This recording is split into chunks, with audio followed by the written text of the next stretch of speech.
The name is Bootsy, baby. Swimming with game sharks. Hey, Jimmy and Jose. Hit me. Welcome to Swimming with Game Sharks, episode 3. I am one half of your host, Gymnasium, Jimmy. And beside me is, shut up, I'm introducing you. I'm trying to pick you up here. Alright, beside me is some guy named Jose. Hey, it's your boy. Y'all know what it is. And we are coming to you today off the lovely little theme song, Poppin' by Eclectic Productionz with a Z. Woo-wee! Ooh-wee, indeed. Hey, Jose, what the fuck did you do this week? Huh? The fuck you do? What's the matter, you? Who you is, what you do, who you see, Who you you be spend with? time with. You spend time with Baby Keem and K-Dot. Smoking on top 5. Motherfucker, that single. Burned out hard drive. Nah, I'll be playing Metroid Prime and shit. First person, fucking Samus, a little bit of Jason from the timeline, the main timeline. Yeah. People love that series. Yeah, I guess they do, so I wanted to give it... Hollering for a remaster, hollering for 4. Shit, dude, yeah. They, probably next year. You said you wanted to play it? You wanted to... I definitely wanted to finish the trilogy, man, but I started playing 1. You know, it's kind of trippy. I've never played a first-person Samus. You land on this fucking ship, and then you start figuring out, well, like, shit, you know, what's going on over here. You start scanning the fucking items, and then some of the classic shit comes back. It's rockets, you know, it's your charge-up beam, you know what I mean? It's the little morph ball bombs, you know, it's fun as shit. You know, I didn't expect that, dude. It feels like with the graphics, it kind of reminds you like Halo era, you know, 2004, 2000, you know. So I think, you know, it has a lot to like. It seemed like the franchise adapted with the times and not like in a, I don't know, obnoxious way. It felt pretty fucking seamless in terms of just going, you know, POV. I mean, you know, first person, just trying to go around doing the shit. You still saw puzzles. You know, you still take out like a parasite queen and shit. And Is that where the Metroidvania stuff came from? Yeah, I think so. The sense where, like, how Arkham you unlock gadgets that let you explore more of the map. Yeah, and then there's a little bit of what's it called, upgrades along the way and secret entrances that, you know, that require those power ups. So it's loaded with, you know, secret shit even from the first one, dude. So playing this one was fun. I played the first level. You beat the Parasite Queen. There's a sequence where you got to run the fuck out of there, dude. It's about 7 minutes and it's, you know, fighting them off. Well, yeah, exactly. You find them off as you're running, and it's just a fun little game that also introduces you to this like grapple beam, dude. You know what I mean? I guess you can you know, go across this little platform, you know, by hooking onto the shit on the ceiling, and it brings to this other element of like I said, Metroid that I've never seen, and it's fun as shit, dude. I can't wait to finish the game and, you know what I mean, get down that trilogy. But what else have you been playing? I didn't play anything, actually. I watched some stuff. I'll get to the playing, but for starters, I watched a couple Ben Affleck directed movies. What do you know about the Ben Affleck directed movies over here? Go fuck yourself. That's what I know about the damn movies. Let's just starters. I watched Gone, Baby, Gone. Ooh-wee. His debut, starring his brother Casey Affleck, who you know, he's faced some allegations, but the thing about these movies is like there are always like 200 plus people behind these. So I really don't think like people like Kevin Spacey, like Casey Affleck, assuming he did this, I don't think these people are allowed to take this work that's done by like 200 plus people, and it's just we can't watch it anymore. I don't think because people have like a scorched earth policy sometimes with films just because one person behind the camera was a dick, and you know it's I don't know, it's a tough call to make, but like I don't know, man, I just don't think all those people's work should burn. How do you feel about something like that? Well, it's tough, dude. I mean that becomes a whole fucking thing because you can be completely uncomfortable on set working with certain kinds of people like that with that kind of history. You know, I know it followed Franco like that, like even, you know, to hear like his boy Seth Rogen kind of start distancing himself, be like, yeah, I don't know if we're gonna work together, even though they're still lined up as producers, dude. So it's a moral question that's definitely like, you know, worth fucking thinking about and not just rushing into it just because it's a job, you know, like fuck it. Right. But I don't know, man. I just have a thing about that's a lot of work that goes into that, man. It's like just because that dude was a douche, like I'm like thinking like the editor, everybody who wasn't on hands production wise, maybe like outside the trenches, so to speak, like all their work, dude, just down the toilet, just because Casey Affleck and like we can't watch Usual Suspects anymore just because Kevin Spacey's a douche. I mean, there's a whole cast of characters in that film, and I'm sure are played by people who are upstanding individuals. Yeah. One Kevin Pollak we'll get to a bit later. Yeah, I will say Usual Suspects, overrated movie, man. Yeah, I mean, listen, it's edited very well though. It's got a nice flow to it, especially at the beginking, which is why I bring it up. No, I'm not sure. saying like, oh, it lost its chance at the Smithsonian. I don't think it was worth the fucking. You know what I mean? I don't think it was fucking Citizen Kane at all, but Criterion Collection, Usual Suspects. But I think I don't know. I just feel like we got some good movies like Gone Baby Gone. It's got the work of like Ed Harris, Morgan Freeman. You have It's a cast, dude. You have Amy Ryan. You might not be familiar with the name, but you've seen her on The Office. She played Michael Scott's kooky girlfriend, the one that like got him and was like rapping with him on the side. Yeah. She plays like a douchebag Bostonian mother. Who loses her daughter. Her aunt hires Casey Affleck's private detective character to find her. And it's just it's a ride of a film, dude. It's good. It's a little hokey because it starts out with voiceover narration. I'm like, oh man, I love my city, Boston. There's nothing like it, and it's just a bunch of like, bunch of shots of the city. It gets a little hokey in that regard, but it's a pretty well put together movie. And I don't know, did you have any other thoughts about Gone Baby Gone before I get to the next film? It's definitely a movie like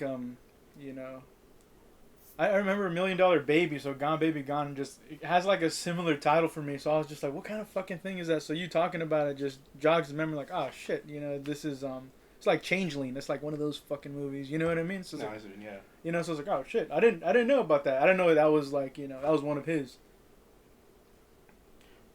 Good stuff. Hey, I seen The Town, but like, you know what I mean? Yeah, that brings us to my next Affleck film that I watched, which was The Town. Hey, let's go. Little Affleck boy behind the camera this time, as well as in front of it. That's fucking good. This movie, dude. And yeah, it's just it's not. I wouldn't say it's a by the numbers heist flick because there's not a lot of prep that goes in. Like how like all the heist movies will like, we got to get the thermite, we got to get this, we got to get that guy. You think of GTA 5 where it's like you're doing the prep basically. Yeah. But like it kind of deals more in the characters affected by the robbery, as well as the fucking the robbers themselves. Oh god, I need to look up his name right now. I should know it. The Madman Man. John Hamm. John Hamm playing the cop after the robbers. Man, I didn't know that dude. You think of John that actor. You think of like, oh, he plays a lot of roles where he's just sitting around talking, not doing much, not a lot of physical roles. He had a very physical role in this one in particular. Shout out to Jeremy Renner, who has to play the fucking crazy off kilter brother, not brother. Doug McRae, Ben Affleck's character. Hey, everybody's got that friend. Everybody's got that friend. The shoot first, ask what. You know how it be. Yeah, I know. Boys will be boys. Yeah, fantastic little film there. I gotta say, all around. There's the one actor I recognize who's a member of the robbery crew, who's also in Gone Baby Gone, as like a little boss, little CI. I don't get off selling dime bags to base heads. Yeah. Yeah, good movie there. But I started off my week on a Ben Affleck kick. Do you have any final thoughts on those two movies before you move on to whatever else you did? You bastard. No, The Town's just it's one of those movies that were fun to watch. I liked seeing them go into like Fenway Park and like seeing the behind the scenes shit with like the security guys like signaling one another. I don't know, that added an extra element to the fucking movie that I enjoyed, dude. Like it's not just straight up like a heist. Hey, we're gonna set up this bank. I mean, we're gonna rob this bank. We're gonna rob this house. It's bringing in something a little different, and I think it's sprinkling in that Affleck style by having, or even background by having that fucking the Red Sox fucking stadium involved in the movie. It's kind of sweet, hey, they love their socks. Yeah, like it's gotta just have my socks. You know how it go. Shit. Yeah, I appreciate I'm pretty sure he got a lot of like natural Bostonians in those films, particularly the accents. The accents are particularly heavy, but yeah, two good films. With if you like rolling your R's, moving to Southie Project. But what you do next? Shit, we'll stay on what we watched. You know, I watched a couple of TV shows, with What If, Doctor Strange and zombies. What? You watched What If? Excuse me. No, it's the most banner week or banner podcast to be a little Marvel boy. Yeah, it was an eventful week for the Marvel team over there. But I feel like they had 2 solid fucking episodes. I won't spoiler free, but it's just Doctor Strange in the 4th episode. He's fighting this moment like, you know, what if Christine had died, you know, kind of thing, and it's instead of him ruining his hands, you know, he ruins his, you know, he goes his love. Full Dr. House off the. In the car. That fool goes off. Yeah, that fool goes off. You know, falls off the top. But he just, you know, we see my manos. Yeah, my manos, my corazón. But we see that fool go down a different path, and it's a different take and tone. You know, and I enjoyed it, man. If you love these, if you love Marvel and you love a little bit of this animation, you know, you're gonna love the imagination and creativity with some of these stories. They're fucking great. And with zombies, dude. Zombies has this other fucking thing going on that's like, zombies in this shit? There's What If you Zombies. You said too much. Shut up. Well, it's the title of the I'm fucking... a little zombie boys. Well, you know this. Yeah, but it's the title of the shit. You're going to have to halt on spoilers right now. Yeah, so it's just, you know, that's... Man, you done did... You're skipping the... You're skipping my plans here. My zombie talking plans. But no, just like, listen, for real, I want to watch this now. You've intrigued me. Yeah. You've invoked to the word of the Zams. Yeah, sure. Just tell me, is the episode, as a zombie fan fact, will I be impressed with the turns a Marvel spin would take it?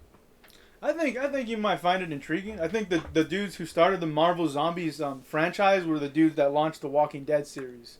So it's like, you know, obviously it's not the same creator at this shit, but you know that I think the spirit's there of that kind of material, and you might enjoy it, dude. So, you know, it's worth checking out. It's fucking sweet, episode, right? Yeah. And all I say is like, you know, hands down, that Zombies episode is the best episode of the season. Oh like, shit! That's just money. Okay. That shit's fucking money. But you gotta stop hyping it up. Hey, let's stop this podcast right now. I feel and pretty. When we started after I've watched it.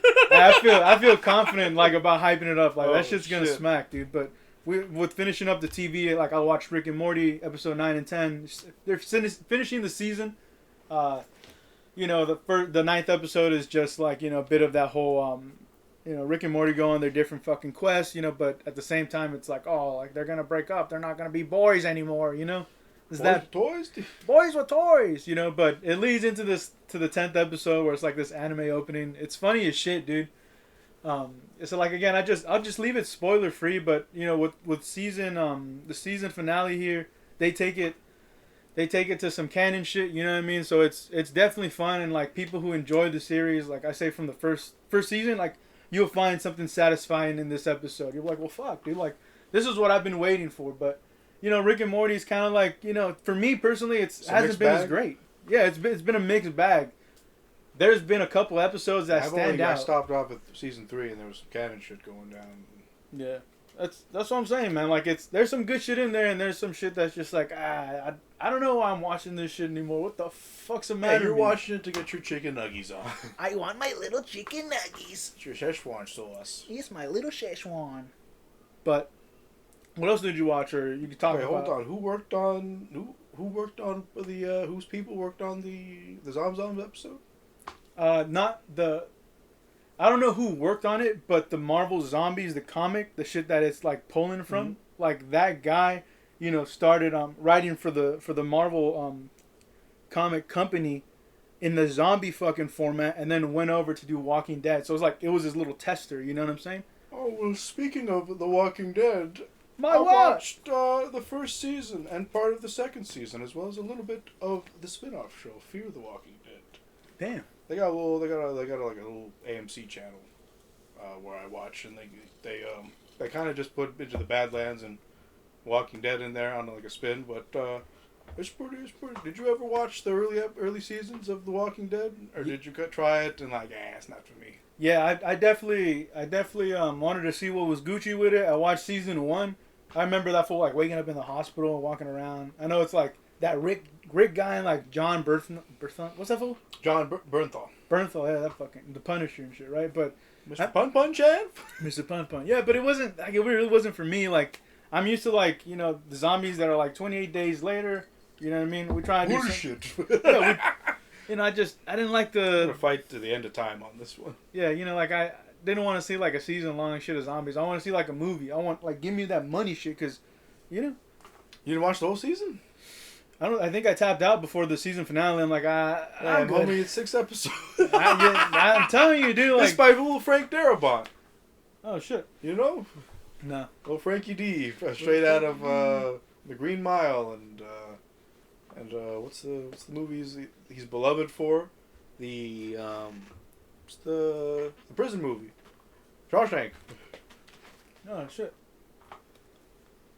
So you don't know Frank D? No, I didn't, dude. Well, what's saying fool ain't down for Frank? Well, I will say it ended pretty uniquely. You might have left off with some good shit. It has like a pretty unique season finale. Oh shit. Leads off into the you probably won't like the second season, but like the first season, led by Frank Darabont, it sets up some pretty good shit that goes down in it. Shit. And I think I don't know. I have mixed feelings about season 2. Because it's like, listen, unlike you, I have an appreciation for slow moving zombies. I think they're still scary because it's like, we've talked about it at length, but it's like, they run at you, but how long do they run at you? Because they're just infected humans, no? They're just gonna collapse on the ground after a certain amount of time. Nobody's ligaments is gonna hold out from like Usain Bolt, dude. I'd love speed all the time. You know what I mean? Well, I'd love to see that idea explored in film. You know what I mean? Like just a fucking zombie that doesn't have the cardio, or starts to like, all right, like I'm just fucking crawling at you now. You know? Well, yeah, like, it's like, you know what I'm saying? Well, it is kind of well. You just only see like think about 28 weeks later. Like there's always all the shots of the zombies are just so quick and fast and they're edited. And I think you see some of them fucking keeling over a bit, if not starving. I'm tired. I got AIDS. AIDS. Come on, now. I got zombie AIDS and shit. I don't know.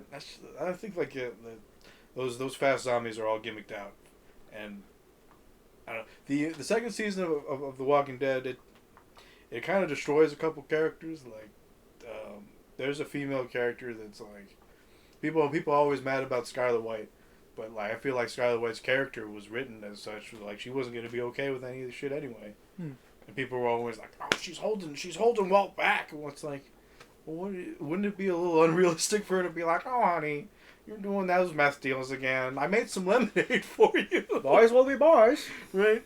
And it's like, I don't know. You gotta have some conflict. Yeah, exactly. It's like, Skylar brought natural conflict to the show. And like, what kind of fails in season 2 of The Walking Dead is one character just brings like, fucking, just really just...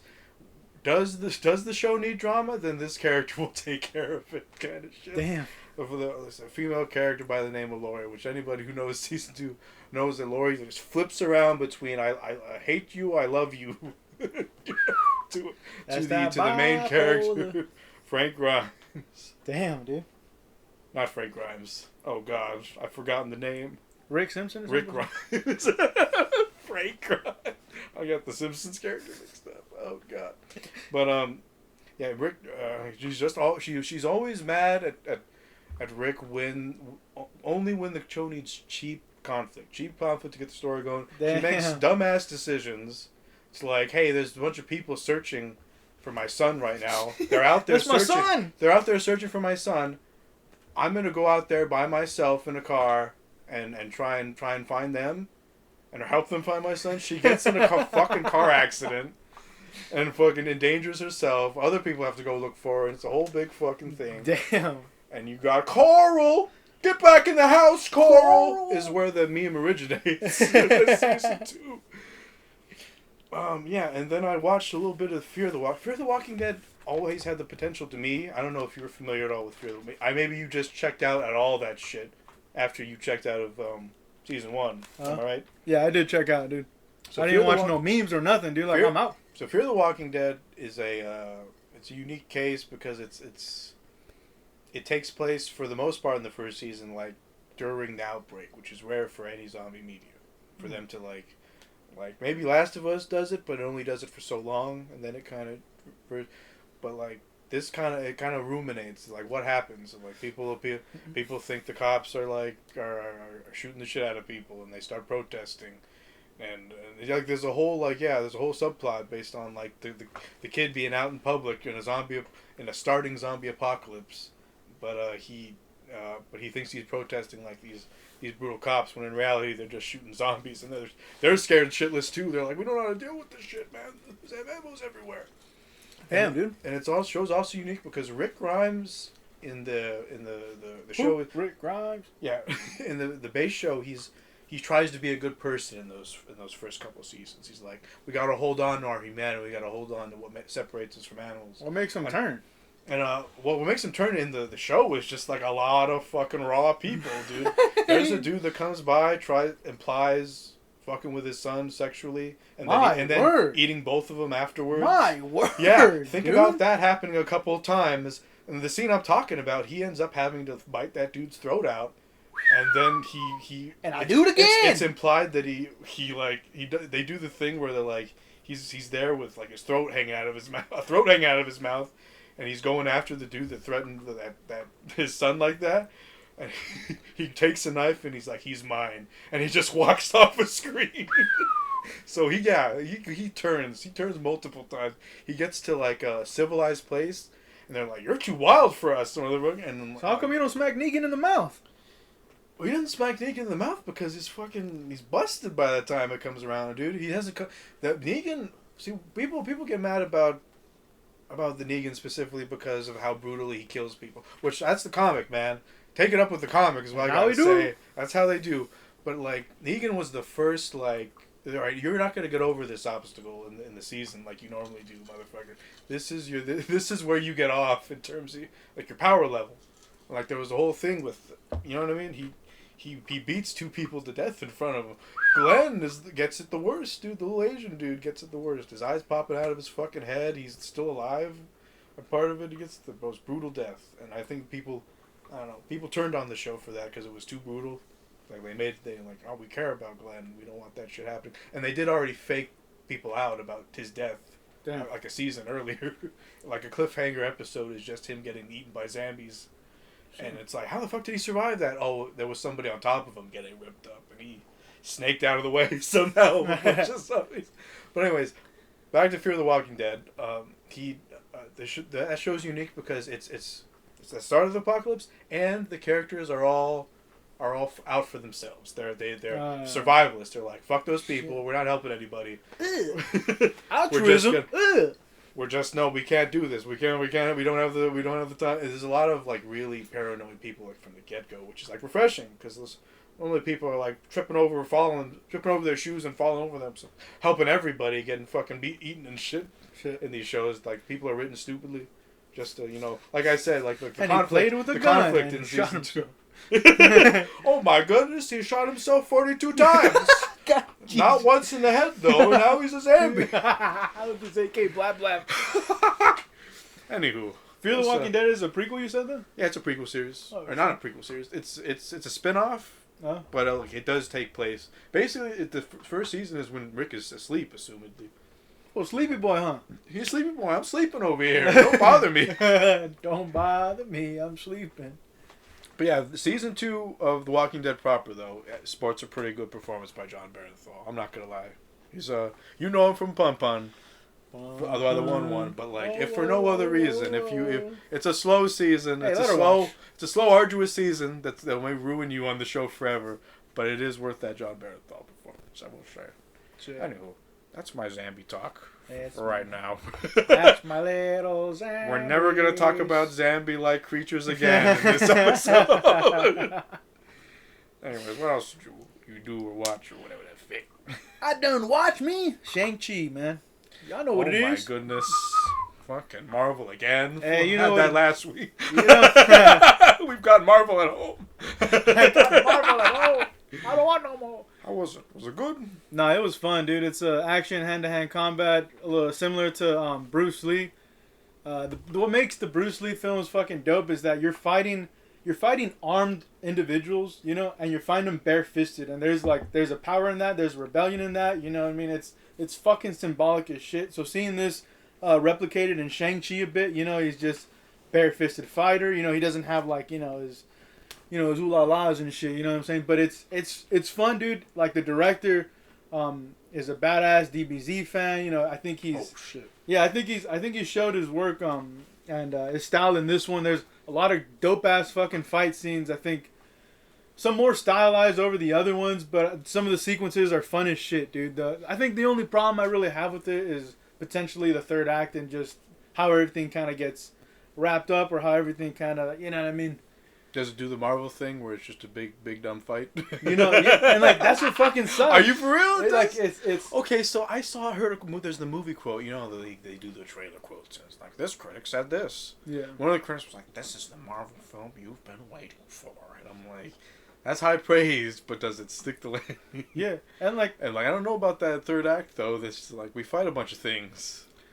there's some dope shit in that third act. Like, I don't want to completely shit on it, dude, but there is a couple of things that go on, and you're like, well, fuck, dude. Like, you start to see the same pattern like you did like in Black Panther. When they get to that sequence, it's like, all right, this pre-rendered fucking visuals that they have before you hire a fucking director, and it starts to show up on screen, and it's the same shit, dude. That's why Doctor Strange stood out, dude. Like, it wasn't like a big fucking thing. He was just like, all right, He just me and trolling Dormammu. Dormammu for Hell yeah, for dude. 20 minutes. Bro, we loved every second of it. That shit was fun as shit, dude. But the Shang-Chi, that movie was still fucking good.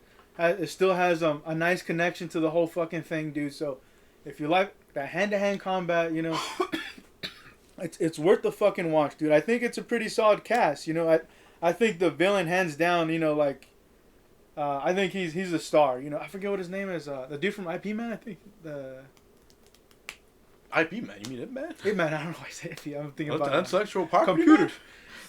Intellectual property. That's an idea I for a make movie right business. there. I make business and business. Excuse me, you're infringing on that IP over there. God You damn. go door to door and excuse me. Fucking shit, dude. Yeah, you know, I hope we do get a movie that's you know, that's truly refreshing on Marvel's part. I'm doubtful, but if this movie stands the test of time, I'll see it. Yeah, I think there's just based off the crowd reactions, dude. Like it wasn't really packed or anything. Well, there were seats, you know, but there's a couple moments in the film that I feel like move the audience, and like there's this visual moment where it's like it's a pendant and it's a necklace, and like he kind of pulls back and it's like it's a little insert slow-mo. It looks cool as shit. It's played off like it plays well with the style that they set up with the film, dude. So like it's refreshing to see that when you go, and it's like, well, fuck, dude, other people enjoy this shit, dude. Like, and it's fun to see and hear, dude. I don't know. It's a good movie to see in theaters this September, you know. It's gonna be a busy Marvel boy, you know, end of the year fucking thing with this and Venom and Hey, Spidey. you won't be spoiling shit for the rest of the podcast. You're spoiling Venom, dude. That's gonna be my recommendation. Venom, I'm gonna come and get him. What else? What have you been playing, man? Or are you still watching shit? Don't tell me I played and watched some things. Hey, we watched a thing. We doing Do things. you want to talk about The Stolen of Summers? The Stolen Summer by one P.D. Jones. Pete Jones, yeah. Who? Pete Jones. Pete Jones, please. Pete Jones. 281-330-8004. The film that needed to be in the 70s Chicago. Chicago Deep Dish. What did you think about it? What did you think of the film? The Project Greenlight film. Project Greenlight Season 1 film, I should Right. say. I think overall, I think it's not bad, man. Like, I think the toughest part of that film is probably the kids' performances and energy throughout it.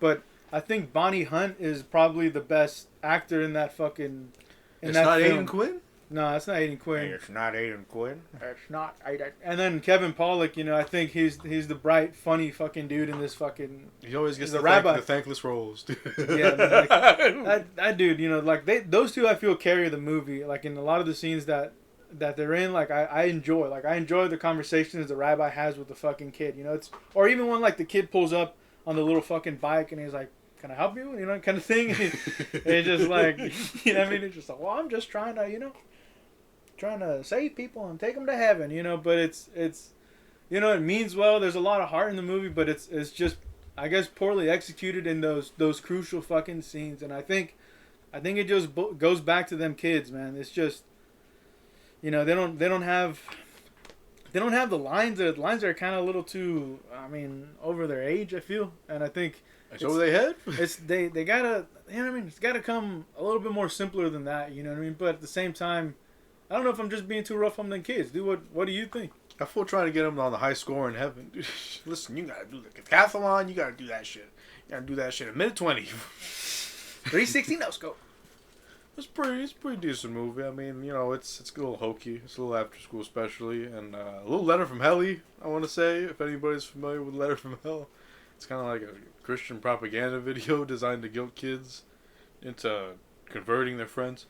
But I don't know. It's definitely not saved by the kids, but this far out of all the Project Greenlight films we've seen, it's the most cohesive. Because we've seen the leisure class is the only one, but yeah, leisure class was tough. This one, like you even the ending on on Stolen Summer, where he's just like Faith, you know, like you knew that was coming, but like it's teed up. I don't know, it's teed up in the most hammiest of ways, dude. Hey, isn't Pete Jones a little hammy boy? Yeah, but he's a likable fucking dude, and like I said, like, you know, he has a lot of passion, and he has a lot of fucking lot of heart and great fucking intention with the goddamn movie that he's trying to put out there. It's not, you know, it's not this like racy shit, dude. It's just, hey, bro, like, why can't we all just get along, you know, and be people? Hey, why can't we all just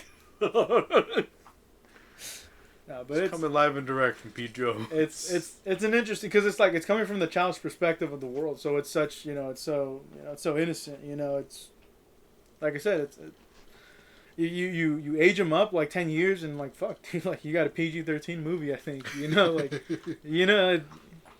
Let's go get to fucking heaven, man. Let's go. He's got a fucking AK. What? This AK is gonna get us to heaven. So help me God. This golden AK. Yeah, no. That movie's thin as paper, so I don't know. I'm struggling for notes. Well, I feel the I don't know if you watched this Adult Swim show called Moral Oral. I guess from the rip, I imagine it makes fun of like Veggie Tales and shit, like moral TV shows. Somewhat, it's like it's claymation, but it's ripping on like the kids that are like the goody two shoes, and like he's like, well, I'm trying to get to heaven, and like goes down some dark shit, dude. I meant, so don't swim. Of course, it's gonna go down some dark shit. Yeah, for sure. But that's what I mean. I'm trying to gauge the story, the feel of the story based on the title and the Adult Swim attachment. There's this kid, you know, he goes to church. He has a like connection with the priest, and he's David talking and Goliath from the sound of basically, exactly. So this movie kind of had a little bit of that feel in certain moments. So I'm like, damn, dude, you know what I mean? It's got that that hammy shit that this fucking show loved to fucking rag on, you know. John Hamm's in it? Oh shit! My boy John Hamm on the ones and twos and fucking up in Stolen Summer. Don't you know they got horns there, son? You know what I mean? Fucking guy. Ooh, Moral Oral. So double feature him is what you're saying. Just watch Stolen Summer, then watch a little bit of Moral Oral after. Double feature that shit, you know what I mean? Make a day of it. You won't regret it. Ooh, so that was kind of one on both of us. You got something next that you watched, played, did? Because if not, I got some shit I watched. You got some shit that you watch. I watched them. Yeah, no, we talked about what I watched, the two shows, Shang-Chi and Stolen Summer, and then I played 2 other games.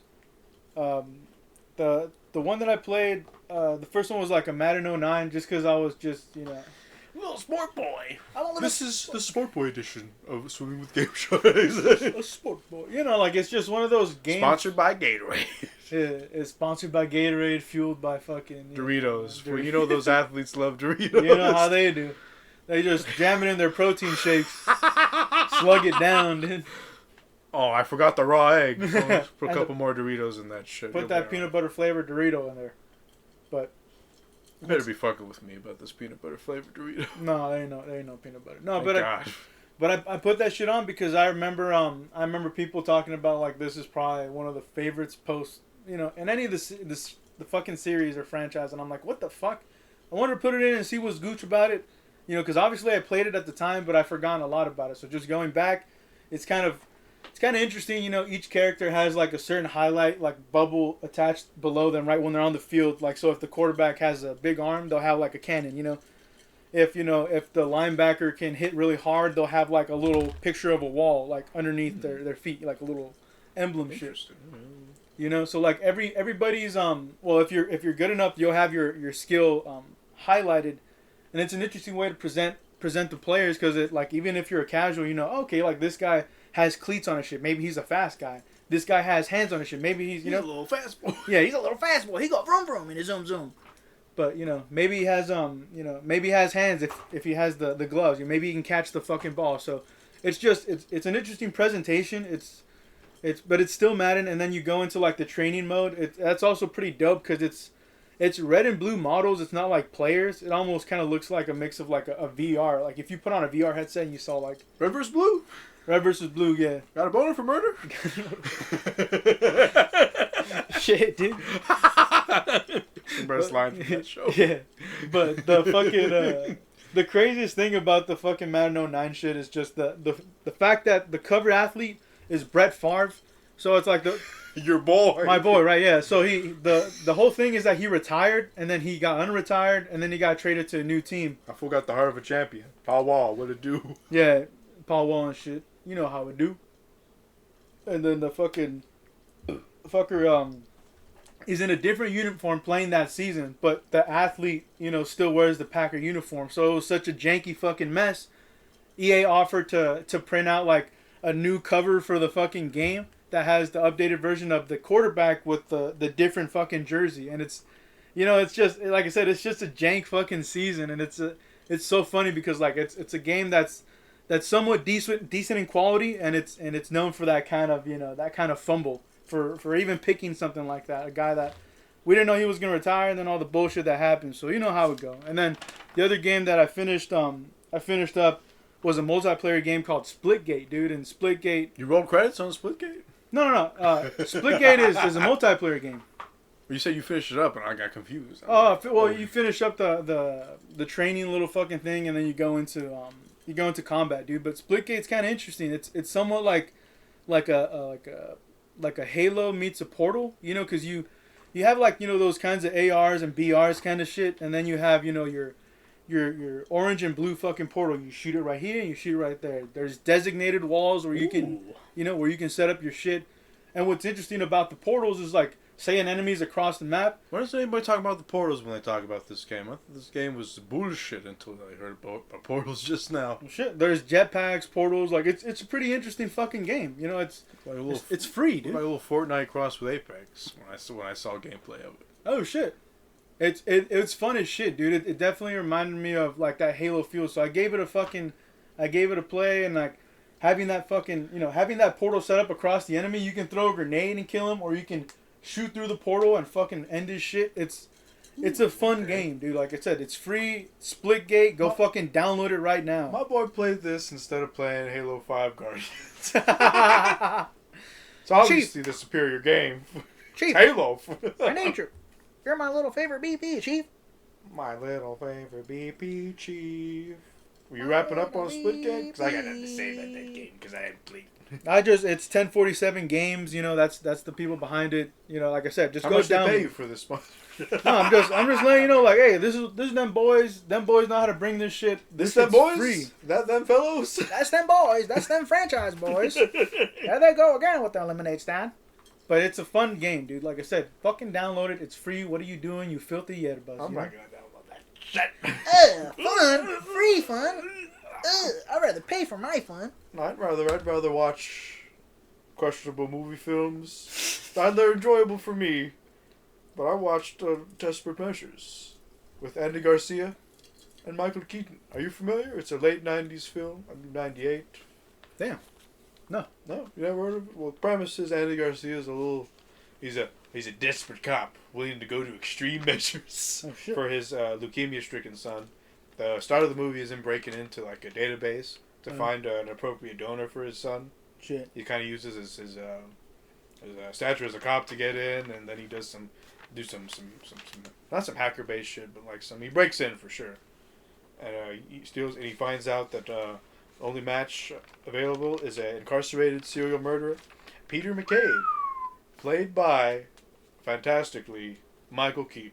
It's lovely to see him in a villain role. Not only a villain role, a role where he's just he's having a grand old time. It's a fantastic little film for that. It's a little bit of cornball, a little hammy, little little some. It's not it's no like what we were talking about earlier. You wouldn't put in the Smithsonian, but it's a pretty good film. It gets overlooked by some people because they think it's just 90s trash, and it is to some degree, but it's entertaining 90s trash because you got little Michael Boy Keaton on the ones and twos there. So hey man, give it a watch. It's free on the Pluto TV. It's where I watched. It's pretty nice. Yeah, I know what it is.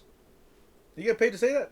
No, I didn't get paid to say it. You get paid to say every time you say, now y'all know what it is. I gotta pay to say that shit, dude. I don't get paid to say that. That fool do that after every topic. Y'all know what it is. I think they know what it is because we told. Well, now they know. If they I'm about to tell them about something else, and that's a documentary called Tickled. I'm a little doco boy. Are you familiar with Tickled? No, what's Tickled? Tickled is a documentary where a New Zealand television reporter who studies a bunch of weird people, he's like, hey, there's some weirdos over here. I'm going to write a story about them.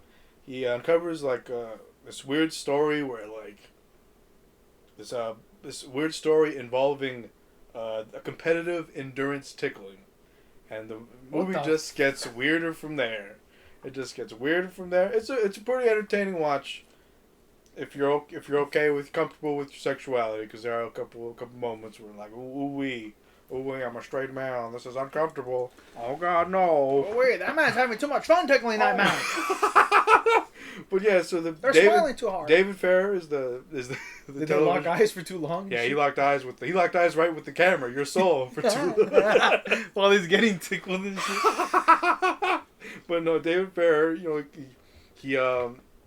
questions a little bit. He does a little cursory look at the story. He's like, "What is this?" He finds out who's connected. He emails a woman.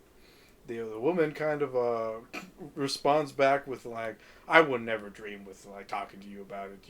And she just spams a bunch of homophobic slurs at him. Holy shit! and she apparently persists. She never says no. She's just kind of like.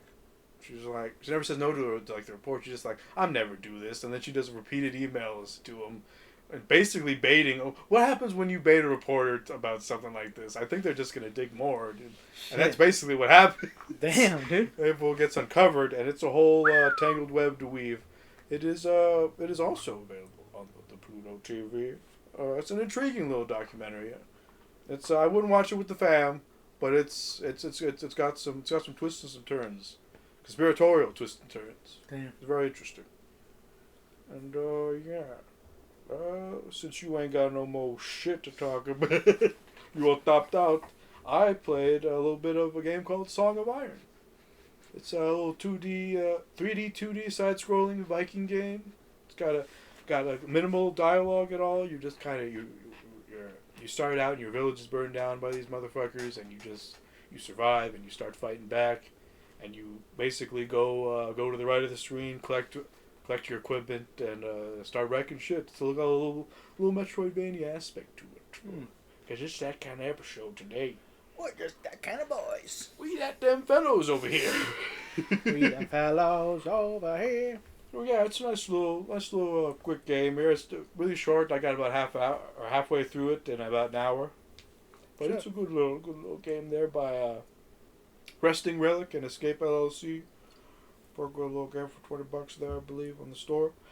And I played a little bit of one last game.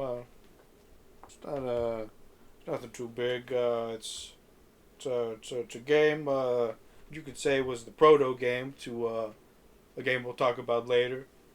But I started a little bit of a couple hours into Resi 4. Resident Evil 4. Let's I broke go. the fun barrier. I broke the fun barrier on Resident Evil 4. I played it for half an hour a while ago and it didn't take, but I played it a little bit longer and it's pretty decent. It's a pretty decent game. I'm gonna. Everybody's been hyping it up. I'm gonna hype it down a little bit. Hype it down for Resident Evil 4. Let's take it down. The peak of the franchise, no big deal. Keep it moving. How you doing? Hey, I'm playing the peak in Let's Play form right now by my thumbs. But yeah, it's a pretty old game. It's not without its issues though. I feel like we're gonna be talking about a remake of a certain game further into the podcast, and there's been talk of Resi 4 remake, and I think out of the two remakes in question, Resi 4 needs it more than the other game in question. I think it's just, listen, I understand it's the proto third-person shooter, but name me another third-person shooter where you can move and shoot. That's where it is. I realized they were going for like a Resident Evil 1 thing where you gotta stop, pick your shot, and fire, but name me another third-person. It's the most dated aspect to this game. Most dated, I think, for sure. Now I realize I beat the fish boss, so I'm only like a stone's throw into the game, but I got a sense of the combat. I think I can grasp they're gonna throw more enemies, they're gonna throw more scenarios, but the game is gonna be some puzzles and some combat, and you're gonna be upgrading shit, making decisions on like, hey, do I want to get this? Do I want to hold on to this? I don't believe there's is there a item box? I'm mixing up my Resident Evil games. I don't believe there's an item box. You just have to upgrade your storage. You have to upgrade shit, the briefcase or whatever the fuck. I see. Yeah, I think God, I just played the fish boss, and there's no more a bigger case in what I played for a remake touch up than that boss battle, because the camera's going all over the place. Yeah. And you can't wrangle in that camera. It's like the game wants you to look somewhere, but you're like, do I have control of the camera? And the answer is sometimes. Sometimes you have control of the camera. And parts like that, they need a little work. It's a 2004 game. It's a game that spawned a lot of games, but I think, hey, as somebody who's removed from the nostalgia of playing it at release or shortly thereafter, I think it's a game I will finish for sure. But I don't know. I find myself not lukewarm on it. I want to play it. I'm not at the Gaga level that a lot of people are, and I might not get there because hey, I've played games that were spawned by that game that have aspects to them that I like a little better. So going back, it's a little rough, a little more rough than I like to be because you got to stop to shoot in an RE1 remake, but RE1 remake is a fixed camera perspective. It's not a third person. That's the distinction I'm making here. Is that in a third person camera perspective, it's a little hard to swallow. Stopping to shoot, especially in modern times. That's my feeling about it. I know you love the Resi 4 like you love your familia. It's one of the most influential and impactful games I played. I didn't a lot of people played Resi 1, 2, and 3 and growing up, so I don't know, maybe that's their game, but 4 is it's sweet. I think the action controls, the action bumps was oh shit, I'm not just watching a cut. Oh fuck. Yeah, I feel like that shit's fun, and the perspective of Leon coming into that town and they stole fucking Metal Gear Kodaks, by the way. Yeah, they did, huh? Motherfuckers. What a son I saw of a that bitch, shit, dude.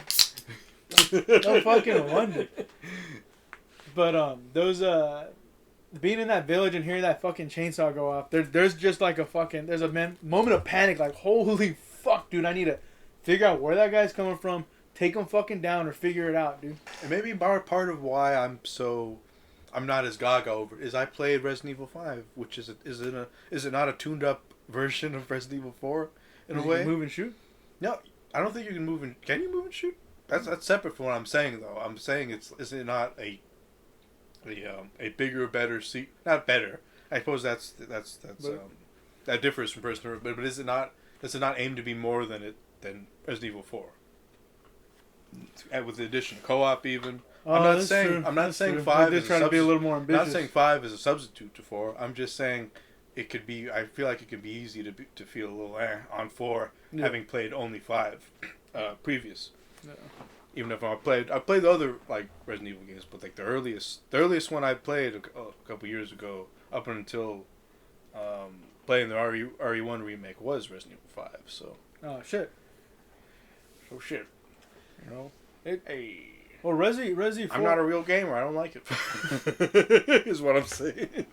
That village is iconic. I love that fucking spot, dude. It's probably one of my favorite levels. That's kind of the problem with Resident Evil games in general. I hear is that they're front loaded with the best location. No shit. Well, it gets pretty zany. I mean, you've seen the shits. You already fucking know, but.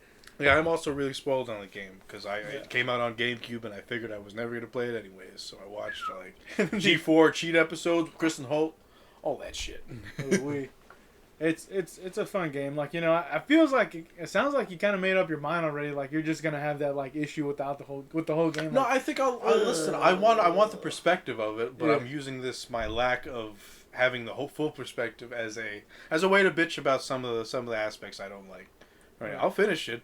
And I'll come back to it and I'll say like I'll listen to what I said here, but if was I too hard on it, and if I feel differently, I'll rescind what I say. But you know it's I know it sounds like I'm really down about the game, but like if I truly hated the game, I wouldn't consider finishing it. You put it down, Yeah, I'd put it down again. Shit. Pick up something else. Yeah, those are one of those games that like obviously I learned I'm gonna take my time with it though. Like I'm not guaranteeing I'll have it done by the next pod or anything else because it is one of the longer end Resident Evil games. It's up there in terms of how long it takes to beat, but you know I love the replayability. That's where I fall in love with that whole notion and how you can get back to the game with like you know with the seconds with more money or better upgrades. It's fuck me, dude. Like it's the same story, but you know you have some fun shit attached to that thing, man. It's like I said, that's classic Resident Evil. You know I love what I'm experiencing now with 7. You know, as we go along with it, that's a really fun game too. You know? You sounded like you were falling asleep on the last episode. You're falling asleep, boy. No, but it's like I love that they're trying to do something a little different. You know, they're trying to have a little bit more of a paranormal shit kind of going on. It's not like zombies coming out around the corner. The Zamzam. The Zams. But color me Zamzam. Color me Zambi. But it's a fun. You know, I think it's a fun franchise, and I think a lot of the games, even 3, do like as short as it is, and how much it feels like a DLC of 2, like that's okay. You mean 3 Make specifically? Yeah, 3 Make, yeah. Gotcha. Yeah, because I didn't play 1, 2, 3 growing up. I just played the remakes way. You didn't play Director's Cut? Farts in the basement? Clown farts? Yeah, no, I didn't play the Director's Cut, but it's a game, dude. It's one of those games, like I said. There ain't too many games that make me feel like that. Gotcha. You know, make me want to go back and play the game again and like have the same like fun fucking moments with the story too. But you want to be a little fun boy.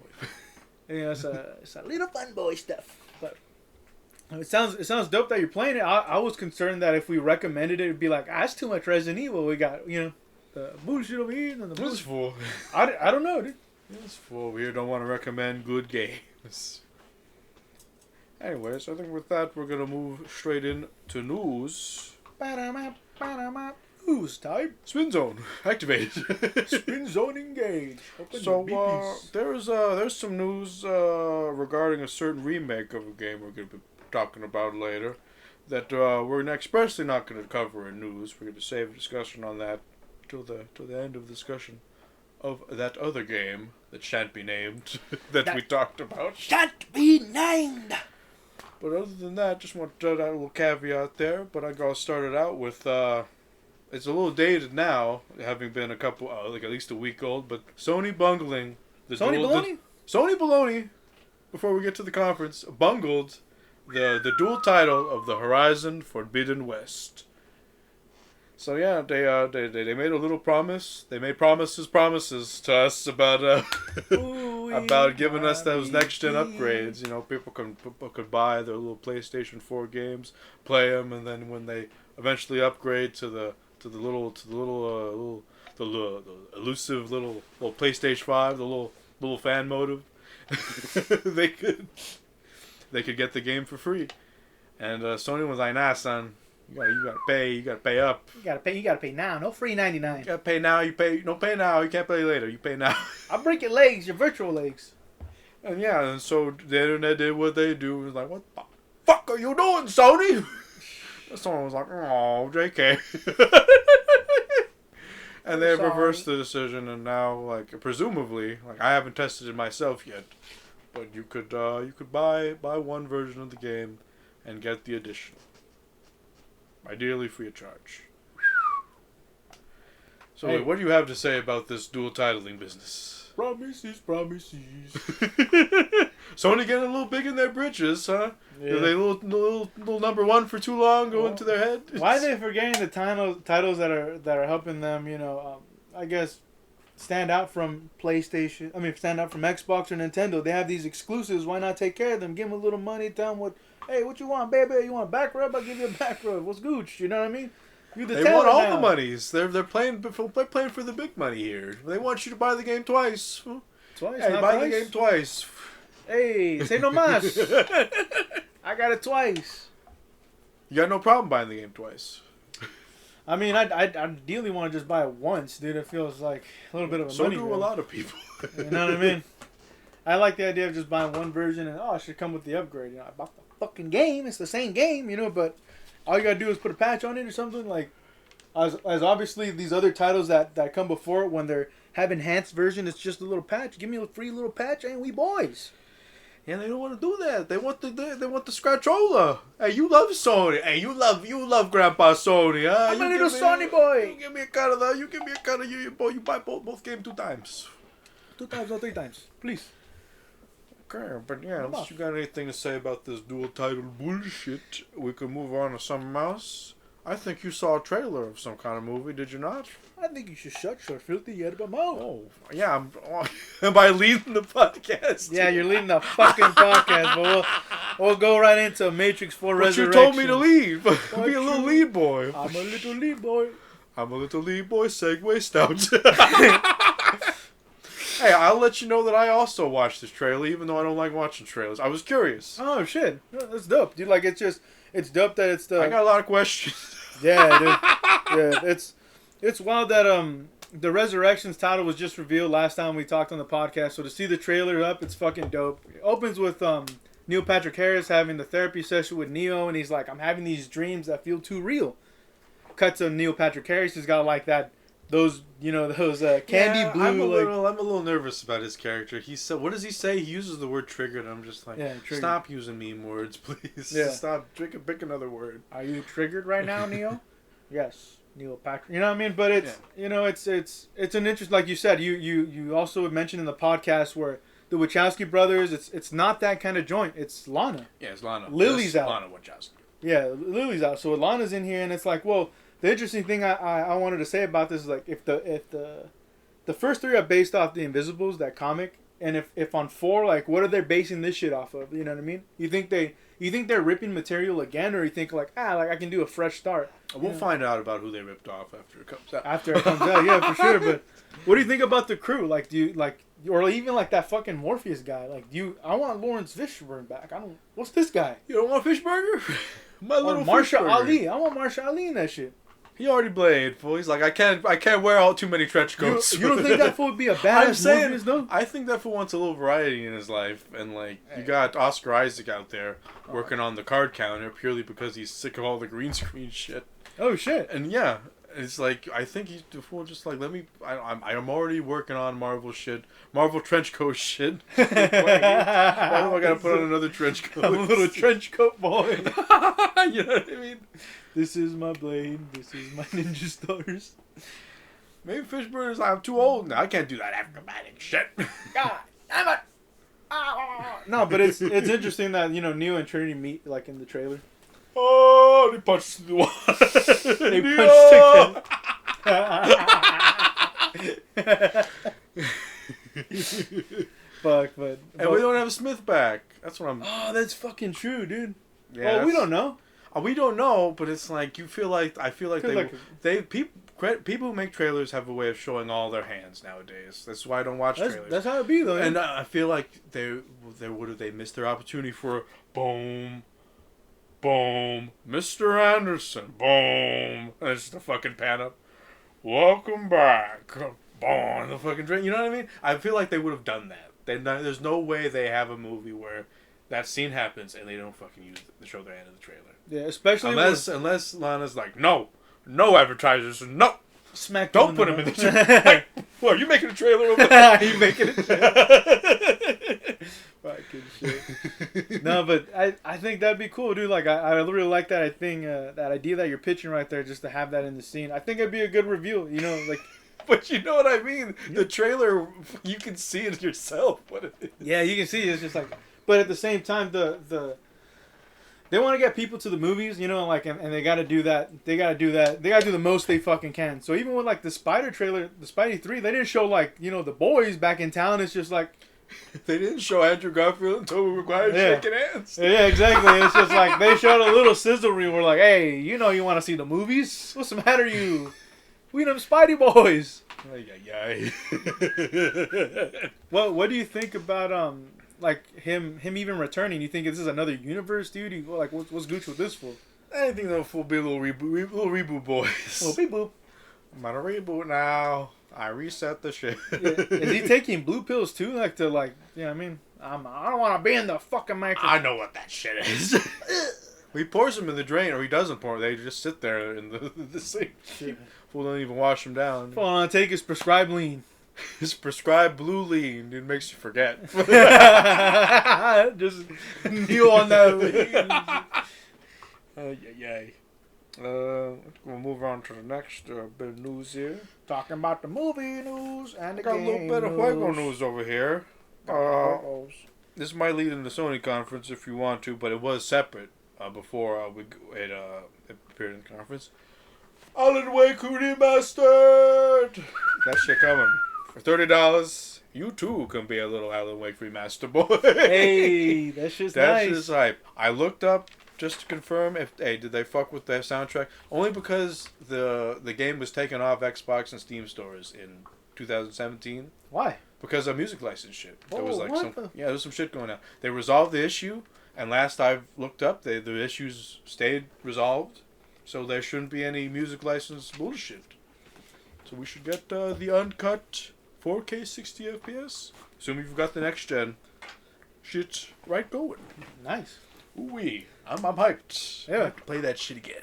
That game looks fun, dude. I'm mad I just bought a disc for it, though. You say Alan Wake ties to a controller or not? Just play the games in the order. Just play the goddamn Wago games, you son of a bitch. No, but I'm hyped. That's dope that There's they a released it. little tease at the connection of universes in Alan Wake proper, and then it's confirmed in Control basically. But yeah, it should be a little good game. One of my favorite games, dude. I'm glad Remedy's getting that shit. It's an Epic Store Games exclusive, so the PC gamers fucked. Damn, how come you didn't recommend that shit? Alan Wake right off the gate. Man, fuck you, fool, because I got other shit. I don't want other games. This fool skipping to the recommendations already. No, I'm just saying previously, like, how come that wasn't the fucking case, you know? Hey, man. That's interesting, you know? I picked other games. Fool. I had Wagos in mind, goddamn. Damn it, man. So anyways, there should be some good shit there. But yeah, PC gamers fucked. Because Epic Game Store is some bullshit. Epic Games always be playing bullshit. They got that What's Fortnite up with Cliffy money. B? Cliffy B's not there anymore, you He out the game? He started his his kids? own fucking dev. I'm gonna make my own Fortnite. Hey, he tried that. I know it. I'm gonna make Lawbreakers. Everybody's gonna love me again. I got chainsaws. I'm gonna make another $1 million franchise. God damn it.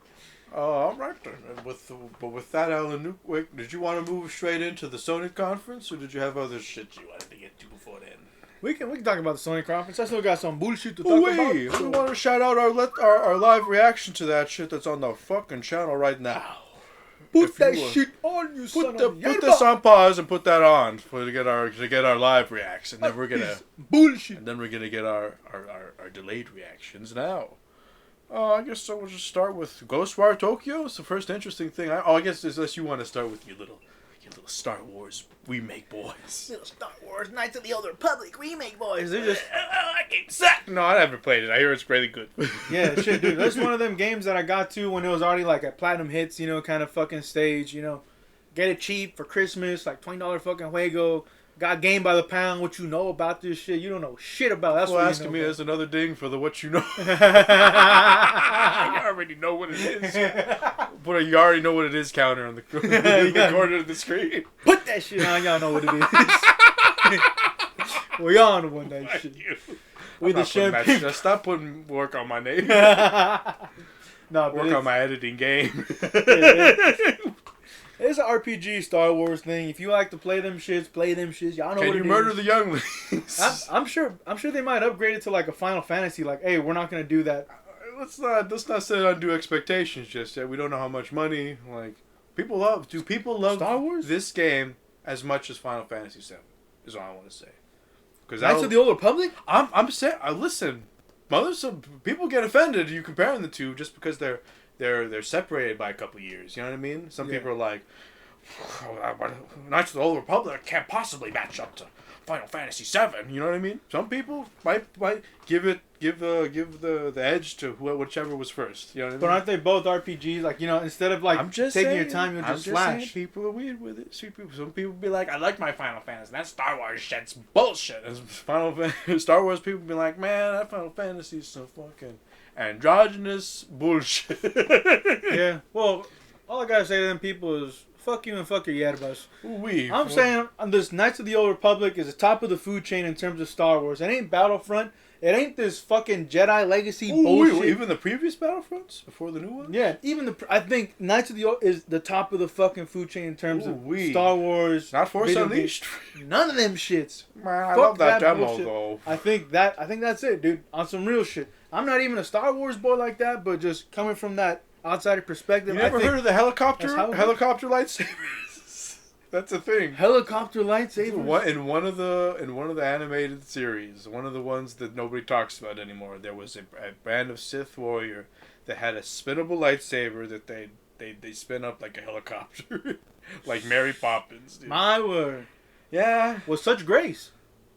Such grace. It looks pretty stupid if you will look at artist renditions. But yeah, Star Wars go to some weird places. Is all I want to say about that. Yeah. In the extended universe. Anyway,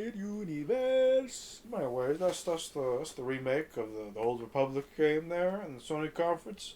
So we got the Ghostwire Tokyo. I don't know what the fuck this game's about, but it's fucking weird. That's the one with the tight suit.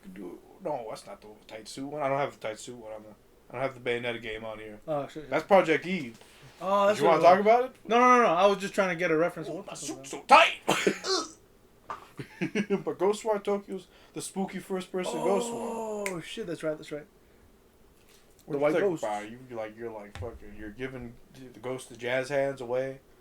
Get out of here! I don't want to get out of here with this ghosty. Yeah, I don't want to get the fuck out. I like Japanese horror and when Japanese deal with the paranormal. It's such an interesting take, dude. In both like whether it be YouTube or even video games. So I'm hyped to see what kind of story they spin up around this kind of environment. Is it too bright to be spooky? Too bright? Nah, fuck no. There's a bunch of lights flashing at you. That's cool as shit though. You're like in the city and shit like, what the fuck got that? I said that. City of Tokyo.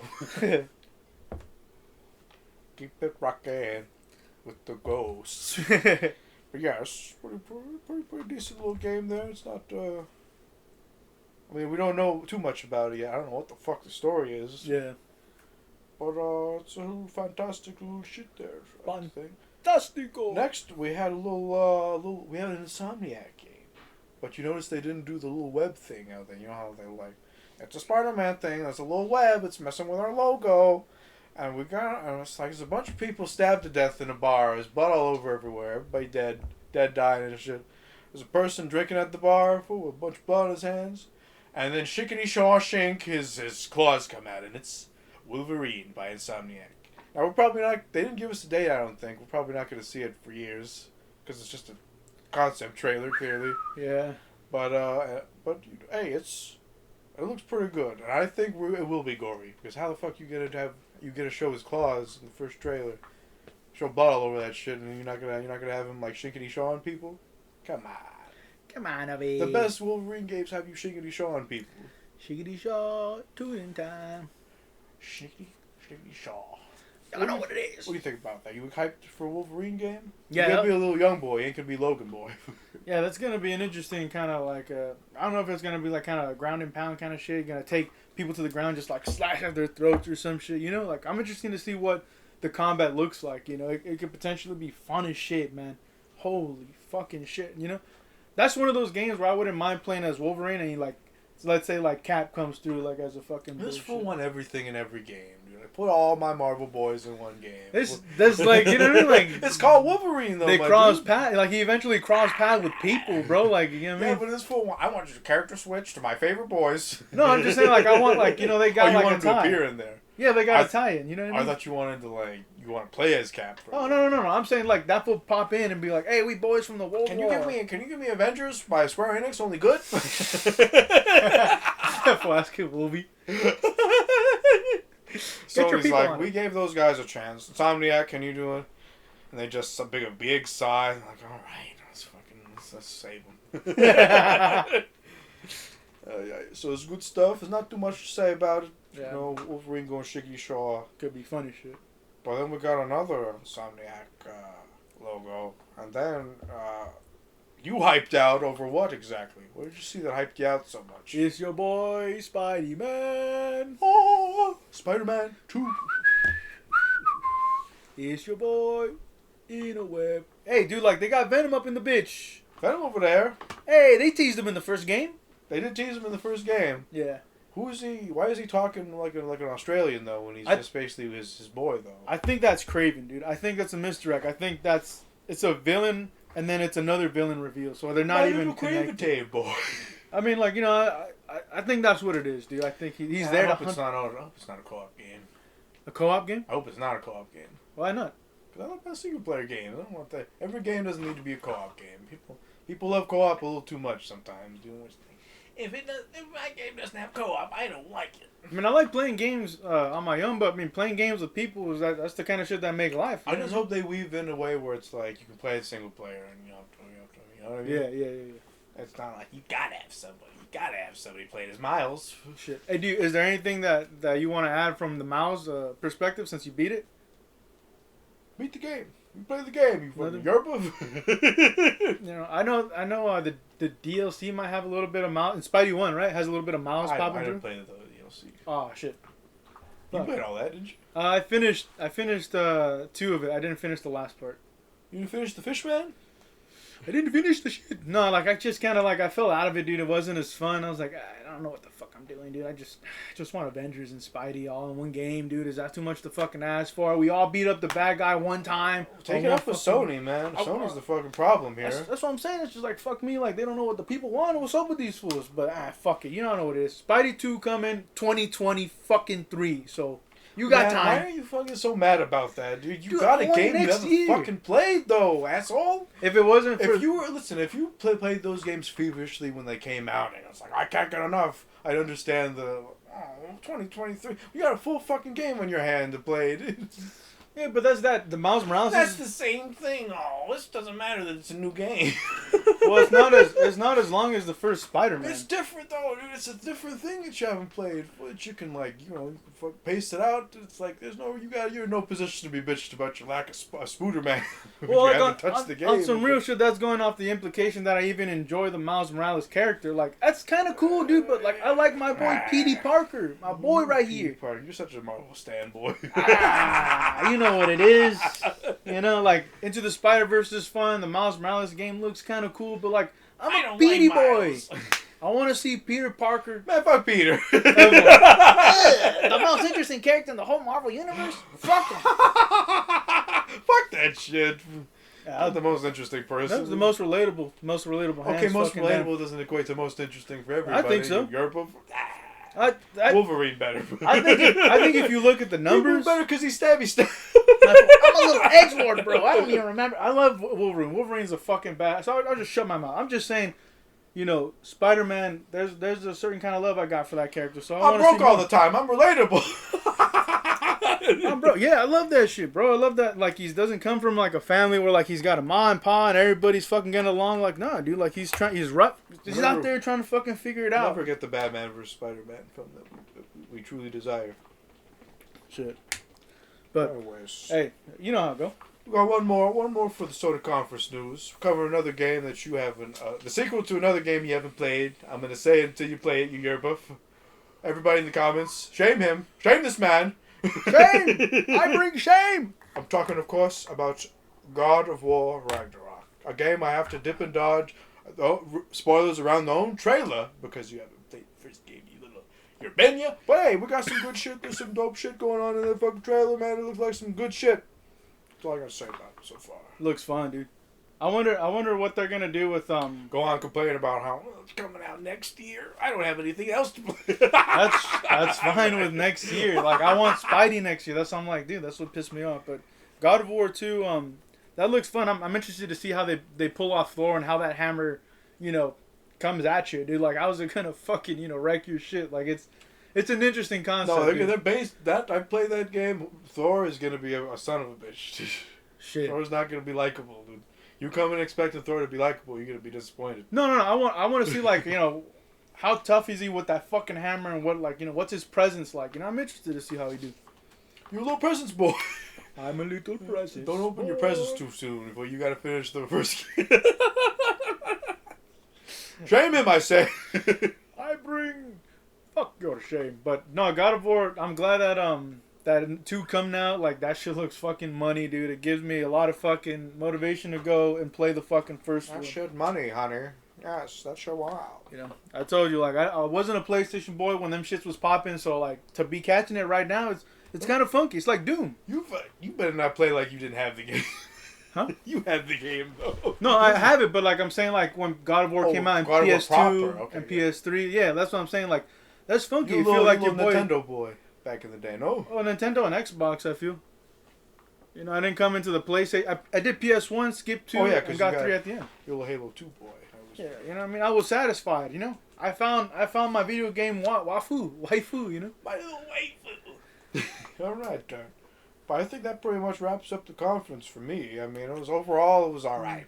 They had a really extended splash or advertisement for themselves that I thought was a game, but wasn't a game, which is a little weird. But yes, it pretty much wraps up all the news from my end. I got a couple more stories. I got some peachy stories, way. Be there. Our boy Bob Odenkirk, back on set. He had a spout with COVID. No, he had a heart attack. Oh shit! Yeah, man, he had a heart attack. He was out for about 6 weeks. Tough, dude. He's about 58. You hear shit like this, dude. Like, you never know. And you better film this, dude. I'm worried about Mike. Yeah, man. It's. I'm worried about his age, particularly. I think without doing any spoilers, I think this is the final season of Better Call Saul. I think they're trying to wrap up the series. So, I mean, this is gonna do it. Like I said, it's good to see him back and working again. But he had one of those scares, dude. And it's your boy Bob Odenkirk. I mean, that fucking guy, Mr. Show, fucking Breaking Bad to Better Call Saul. I think he even worked on the fucking Simpsons. Like, this man right here. Pay your respects. Pay your bust. Pay him to him. Pay him to him. On a bit of a sadder news, though, we got a passing from Michael K. Williams. Why are you killing everybody when you bring him up with the news? Damn. Michael K. Williams? Yeah. Who is this man? Our boy from The Wire, from Boardwalk Empire. The guy with the scar, remember? He's in Gone Baby Gone. Yeah. Damn. That dude. Where did he pass from? I like, on some real shit, dude. Like, I think it's related to like some like the Big H. You know what I mean? But really? I don't want to say that shit. Like that's what the news. Took Philip Seymour Hoffman too. Yeah. That's what I'm saying, dude. Like, that shit's tough. I hope that's not what it is, but it's just tough that fool. His life was cut short. Born in November 22nd, 1966. Died at the age of 54. Like, HBO regular, dude. R.I.P. A lot of fantastic roles. You know what I didn't know? He was since he played a gay character in The Wire, I guess he was somewhat of a figure in that kind of community. So but he was a gay character where it wasn't like it wasn't like it wasn't like in your face all the time. Yeah. Like, there was just a couple scenes where like he'd wake up in a bed with his lover and like it'd be business as usual. You know what I mean? It wasn't any like. You know what I mean? I think that's why it's a good character because it's like, hey, like most gay people and stuff, they're not waking up like I'm so gay today. You know, that's just not like, his identity. It's just life for them. Yeah. I didn't know that. So he's an actor that means a You lot. gotta watch The Wire, you motherfucker. Yeah, dude. Let's just make a list of all the things you haven't done. No, but that guy was you know, it's tough to see that guy gone. He meant a lot to a lot of people, and you know, R.I.P. Rest in power. Man, for real, rest in power, dude. Shit, dude. Well, I wanted to do video game related news with the Wata games. There's a scandal going on. I know we talked about the 2 million. It's like a grading company for the video games. You take it in, they give you a scale like from I think a 9.8 down, you know, and you can. It sets the value for your game, dude. So you mean for a game you've made or a game you purchased? A game you purchased. So like, say you have a copy of the Mario 64. Okay. You know, say it's sealed. You go send it into Wata. They'll give you a grade number on it, and then you can then put a fucking dollar amount when you want to sell it. Okay. So it turns out that they're kind of in cahoots with one another with Wata Games and Heritage Auctions. They got, you know, people jumping from one employee to the other. Carl Jost brought attention to it. Watch his full video. It's about an hour long. I want to just give you the bits and pieces of it. Some hot shit going down? Some hot shit. He'd be basically creating a bubble, setting the price. So this guy named Jim Halpernon, you know, so like an example, he had a coin fucking grading organization, did the same bullshit, creates a bubble, you know, makes a bunch of money, it pops, and then a bunch of people are out, lost a bunch of money on these damn coins. He did this shit with comic books. So, say you have an issue of a comic book, you put it on the market. But this dirty son of a gun put his comic book on the market, bought it himself, and he would do this over the course of years to increase the value. So it's like, you know, that's fucking wild. Yeah, devious. It's devious as fuck. And there's not just him. There's be a bunch of people. It's like, you know, there's hedge funds, right, for stocks. So there's hedge funds for video games where a bunch of people put money down, buy sealed games. You know what I mean? It's led by this fucking Dennis son of a bitch. Dennis the Menace? Dennis the Menace, Eric Newman, man. Like, he's months into collecting, and he's like, they're trying to spit it that he's an avid collector. So they buy these games, you know, they try to grade them, they try to up the fucking value. It's the disgusting fucking practice, because we talked about before, like, this year and last year, the highest sold fucking game was $30K. $30K. You know what I mean? And it's such a fucking jump when we're talking about millions of dollars this year. It's like, why? How? It's not even like Mario 64 is not even a rare game, dude. Like, you can't find it anywhere. You know what I mean? Like, what the fuck? You know, so it's a wild practice. You know, I think last year we saw an example of a downfall with this specific Spiderman Atari game. It went from 9,000 to 900. And the reason it went down is because the population reports came out, and there's a ton of these out there. So it wasn't fucking rare, and the value just dies overnight. Diamonds are forever. Fucking hell, dude. They won't leave in the night. Yeah, so the water shit. Fuego value evaporates in your hand. Yeah, dude. The grading shit crazy though, dude. Like, people will send their game in to grade. If it doesn't get a good grade, they'll regrade it and try to get like a better fucking one so they can have a better payoff. It's a wild fucking system. It's been exposed with public information, because you can look up records. You go to LLCs of these companies, and you have to list, you know, who's your fucking, you know, your CEO, or who's fucking leading this, and who's director of marketing. You know what I mean? You have to do the legal shit to represent, you know, to show the representation of your company, you know? So it's a wild fucking thing that this guy is breaking down and going, hey, these motherfuckers are trying to make money off us, dude. We can educate ourselves now, so we don't have to fall to that bullshit. I know what you're saying. Yeah, definitely. You wanna cover your ground on when you're like valuing your juegos and whatnot.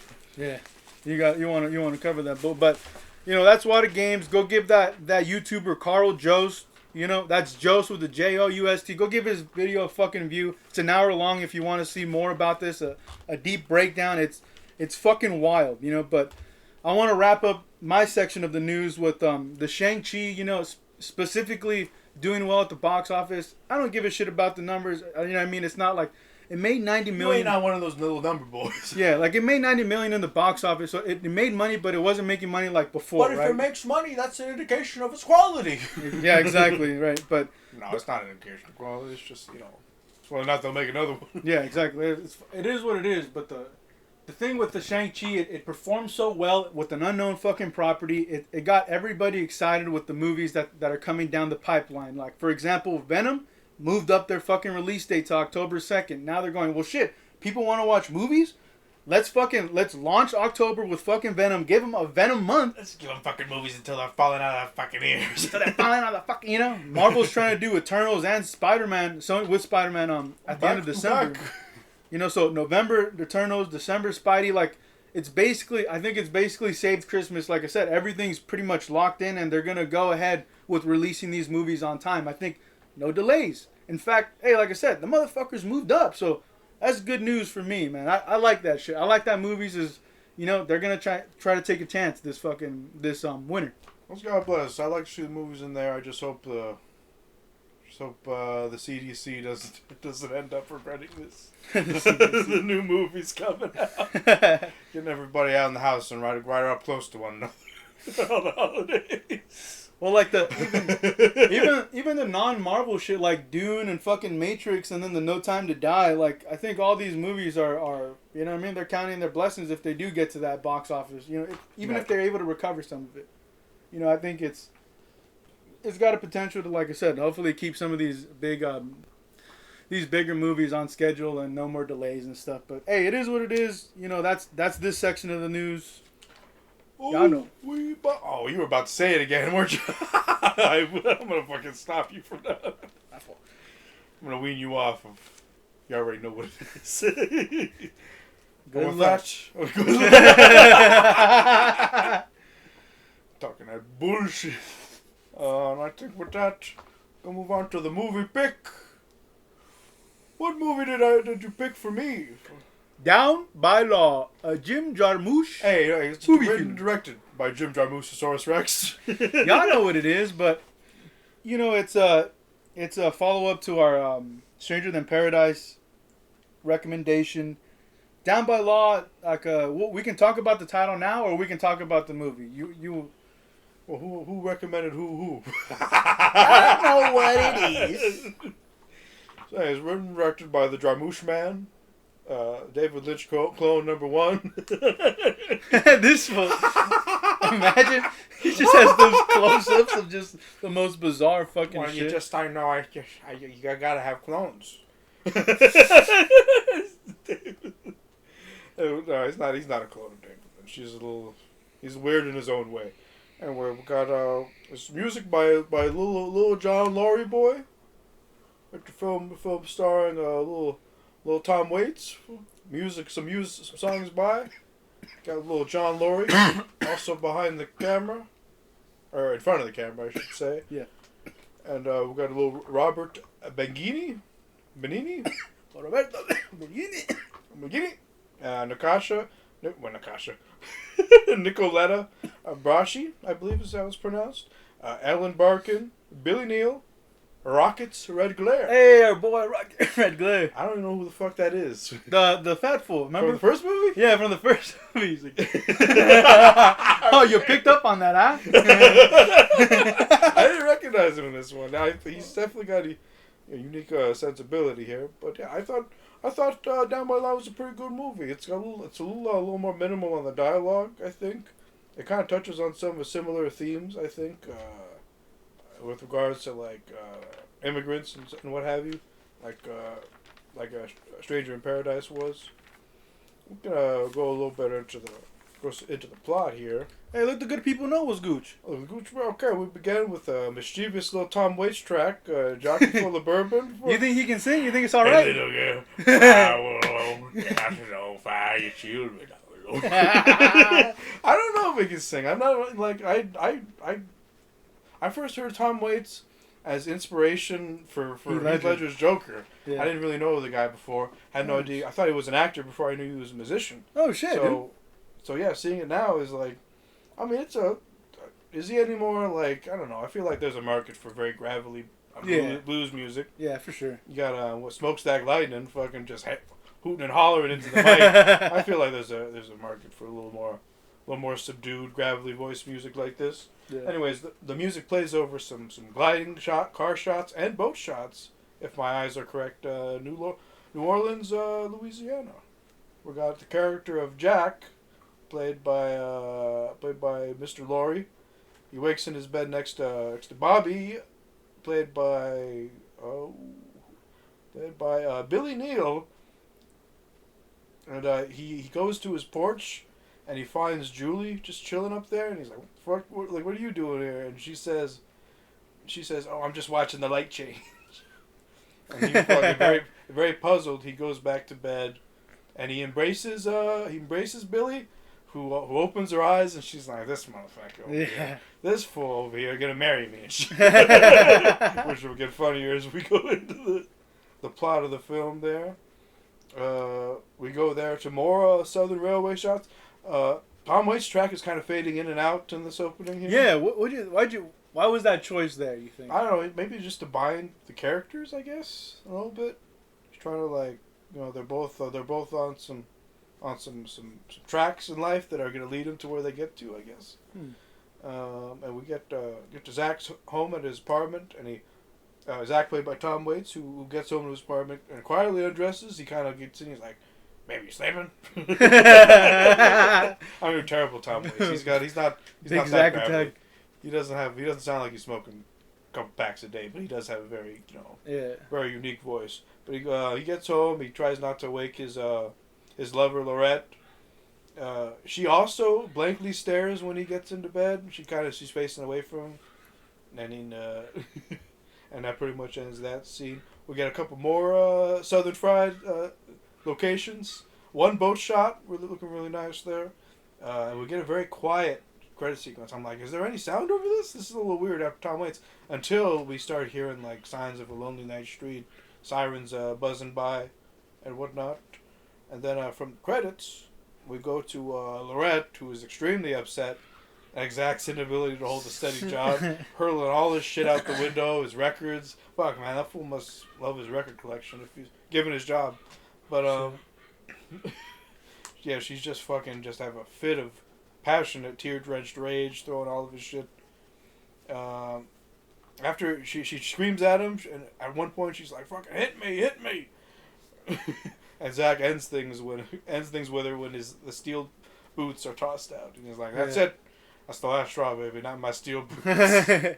You like him shoes. We got the line from Loretta here. "Look at you, Zach. Look at what you're doing to yourself. You're digging your own grave. Why can't you just stay in one station? Why do you always gotta go fucking up your own future? What are you so afraid of, Zach?" And Loretta's talking about you. Listen, you just gotta know when to jerk people off a little. and Zach has the second best line of the film. "Well, I never jerk people off, and you fucking know that." And she just fucking tears into him more. This is when she goes for the boots. Yeah. Well, in the next scene, we got Zach walking out of his place to collect all of his shit. Well, he only picks up he saves just his boots. He leaves everything else, puts them on, and then he just sits for a little while. Then from there we go to a butt-ass naked Bobby as she shit-talks Jack. You ain't shit. Shit-talks her endlessly for being a lackluster pimp and not exacting He's not living up to his potential. Or making consistent money Top pimp. making plans with and spending all the money before he can get to the plans. She also demands that Jack hit her, much like Lorette. Yeah. Which is a little connections between the two here. Jack dismisses her complaints and hands her a gun, which she checks if it's loaded and points it at him for an uncomfortable amount of time before reconsidering. Then an associate by the name of Gig arrives, played by Rocket's Red Glitter. And he calls up and he goes up to the apartment. They show specifically Gig sweating his way up the stairs. And he starts telling Jack that he's got this beautiful Cajun goddess in some hotel room somewhere as payment for his debt. And as this whole exchange goes down, Bobby's just laughing at him because she's like, "You believe in this fool, aren't you?" This is what I got from it. "You soft motherfucker. Fool owes you money. You should be slapping his shit. You should be slapping my shit right now." For talking. Okay, we got a nice little line from Bobby here. My mama used to say America is a big melting pot because when you bring it up to a boil, all the scum rises to the top. So there might be hope for you yet, Jack. Jack over there, I guess counting money and like making plans. He's like, "You sure can talk, huh, baby?" And then you got Rockets was there going, "Baby, you gonna remember me for the rest of your life for this. I swear."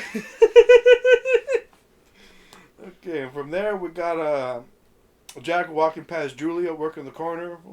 None of the fish are biting tonight, unfortunately. Oh, shit. He makes pleasantries with a friend. I didn't catch his name. But he kind of says, "Hey, what's good? What's good, Jack?" And like, kind of linger a little bit on Julie for a while, just alone in the street.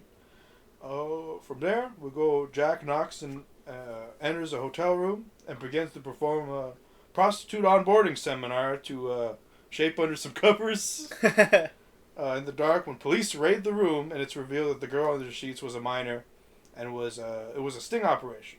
Jack is handcuffed, Got his ass. beaten, and called a pervert for playing like she was his girlfriend. And after they drag Jack away, the cops basically give her the similar prostitute onboarding seminar, I What a believe. fucking weird shit, man. Full princess got away. Oh, listen, I'm going to take care of you here.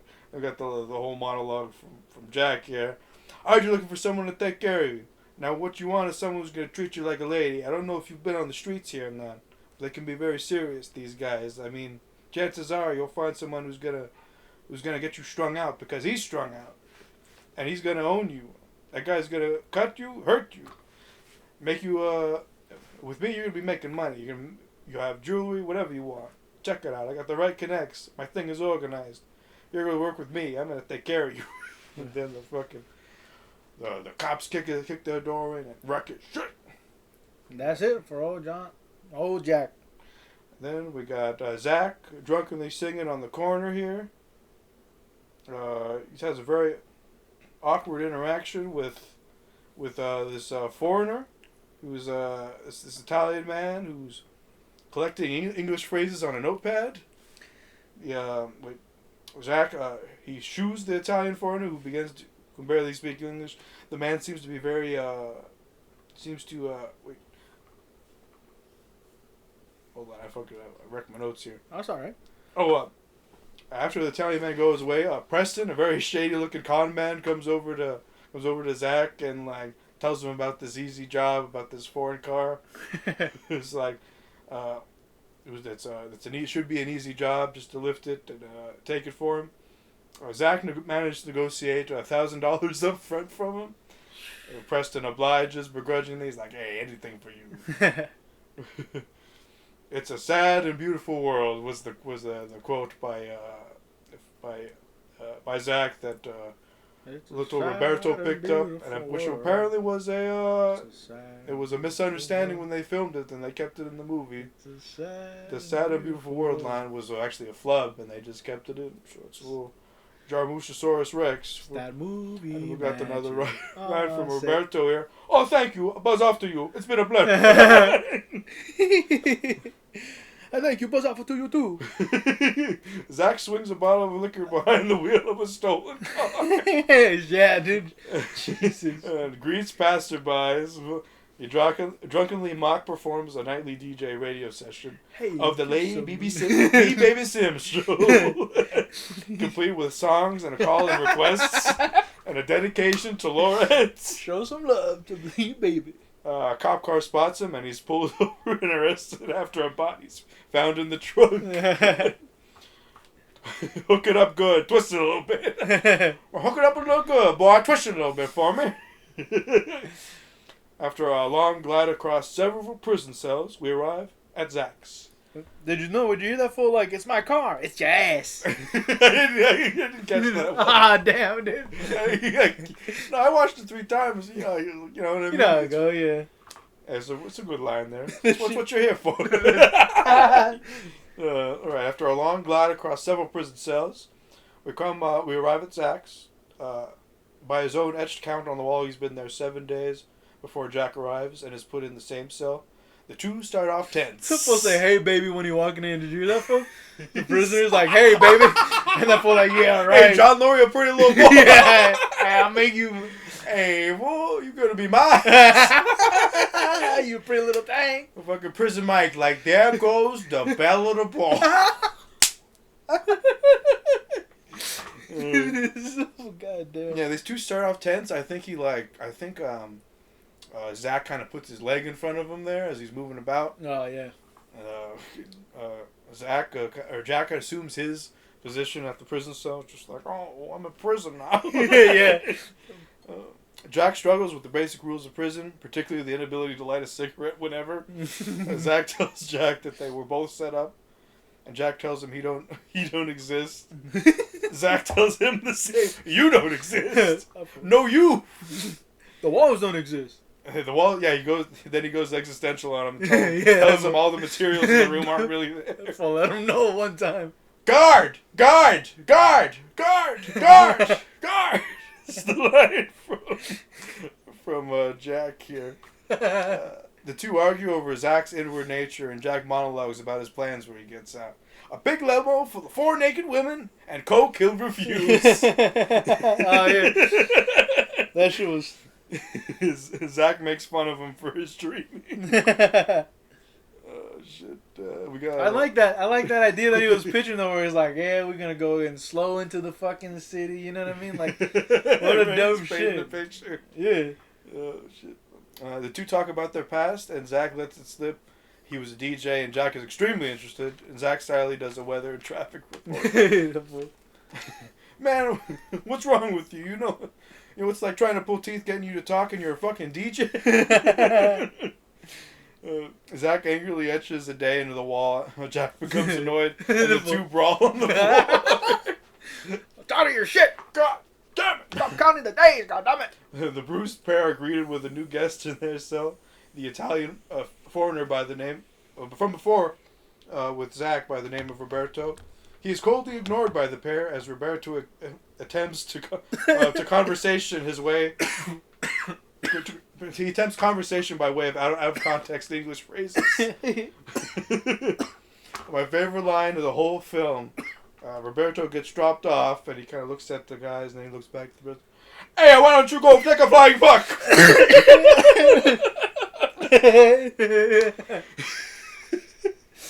Oh, shit. I love the sing-songy way he talks, dude. It's hey, that's Italian, man. Yeah, I know, dude. But you gotta have some musica when you talk. Roberto mixes up both names when asking for a cigarette to cure his hiccups. Jack reluctantly gives up one. Jack, do you have some fire?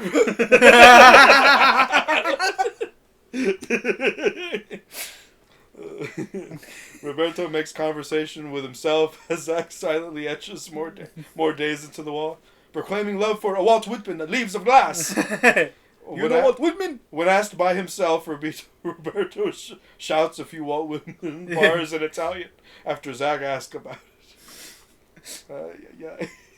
Roberto messes with Jack while he's asleep a bit before drawing a window on the wall, asking Jack about English prepositional grammar use of windows. That shit was funny. Look out the window or look through. In this case, Bob, I'm afraid you're gonna say, I look at the window. The three grip the bars of the cell and discuss how they got in prison. Both Jack and Zach say they were set up. After Jack mocks his accent, Roberto reveals he accidentally killed a man when he threw an 8-ball at his head. After said murdered man threw pool balls at Roberto for cheating at a card game. You throw ball me, I throw ball you. You throw ball, I throw ball you. So Bob, for why are you in prison put? He's a nice little Zach line. When that fool was talking to Bob when he was like, hey, what'd you kill a guy for? Bob was like, he didn't like Walt Whitman. John Lord. The three play cards and Roberto gets the two riled up. I am a good egg. Not only gets the two riled up, but he single-handedly puts the prison, causes a prison riot with a single American advertisement phrase pulled from his notepad. I scream or you scream, we all scream for ice cream. You scream. That shit was funny. After much thought, Roberto tells the three of an escape route. The two don't believe him at first. What do you mean when you leave? It was prison film. When how you say in English? When a man go out the prison running away. The three now look very serious as they exit their cell for work detail. Roberto makes a big show of it, and he's almost left in the cell, but he can manage to like get his way out of it, and then all three leave the cell. Yeah. And from a mysterious rope leading down to a sewer. To the fucking sewers. The three run away from prison. They hop a ladder as the alarm sounds. They stop quickly to catch their breath, but take off running again on the outskirts of the prison. They stop through knee-deep muck of the swamp. Then they stop at a river and almost coldly leave Roberto behind. I can't swim! I can't swim! They almost leave him behind due to his inability to swim as dogs are heard.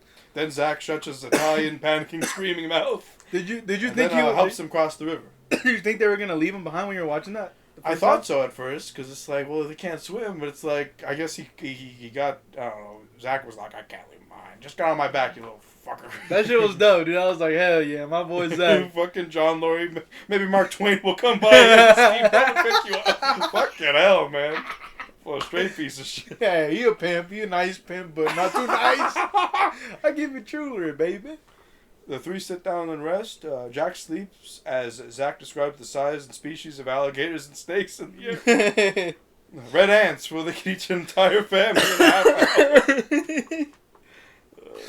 Roberto finds out he lost his book of English. All I ever have is known there. The two walk along the riverbank and stumble into a small shack. The interior of the shack was eerily similar to the prison cell. Shit, dude. The two sets of bunk beds on the sides are a really small room. Jack immediately opens a bed. Immediately goes to bed after Jack and Zack argue over who's in charge of making traveling decisions. Robert wants to go to Texas. Zack wants to go to Mississippi. Jack shoots down both ideas. Roberto discusses Robert Frost with Jack before they go to bed. What do you think of the Robert Frost part? The Robert Frost bar?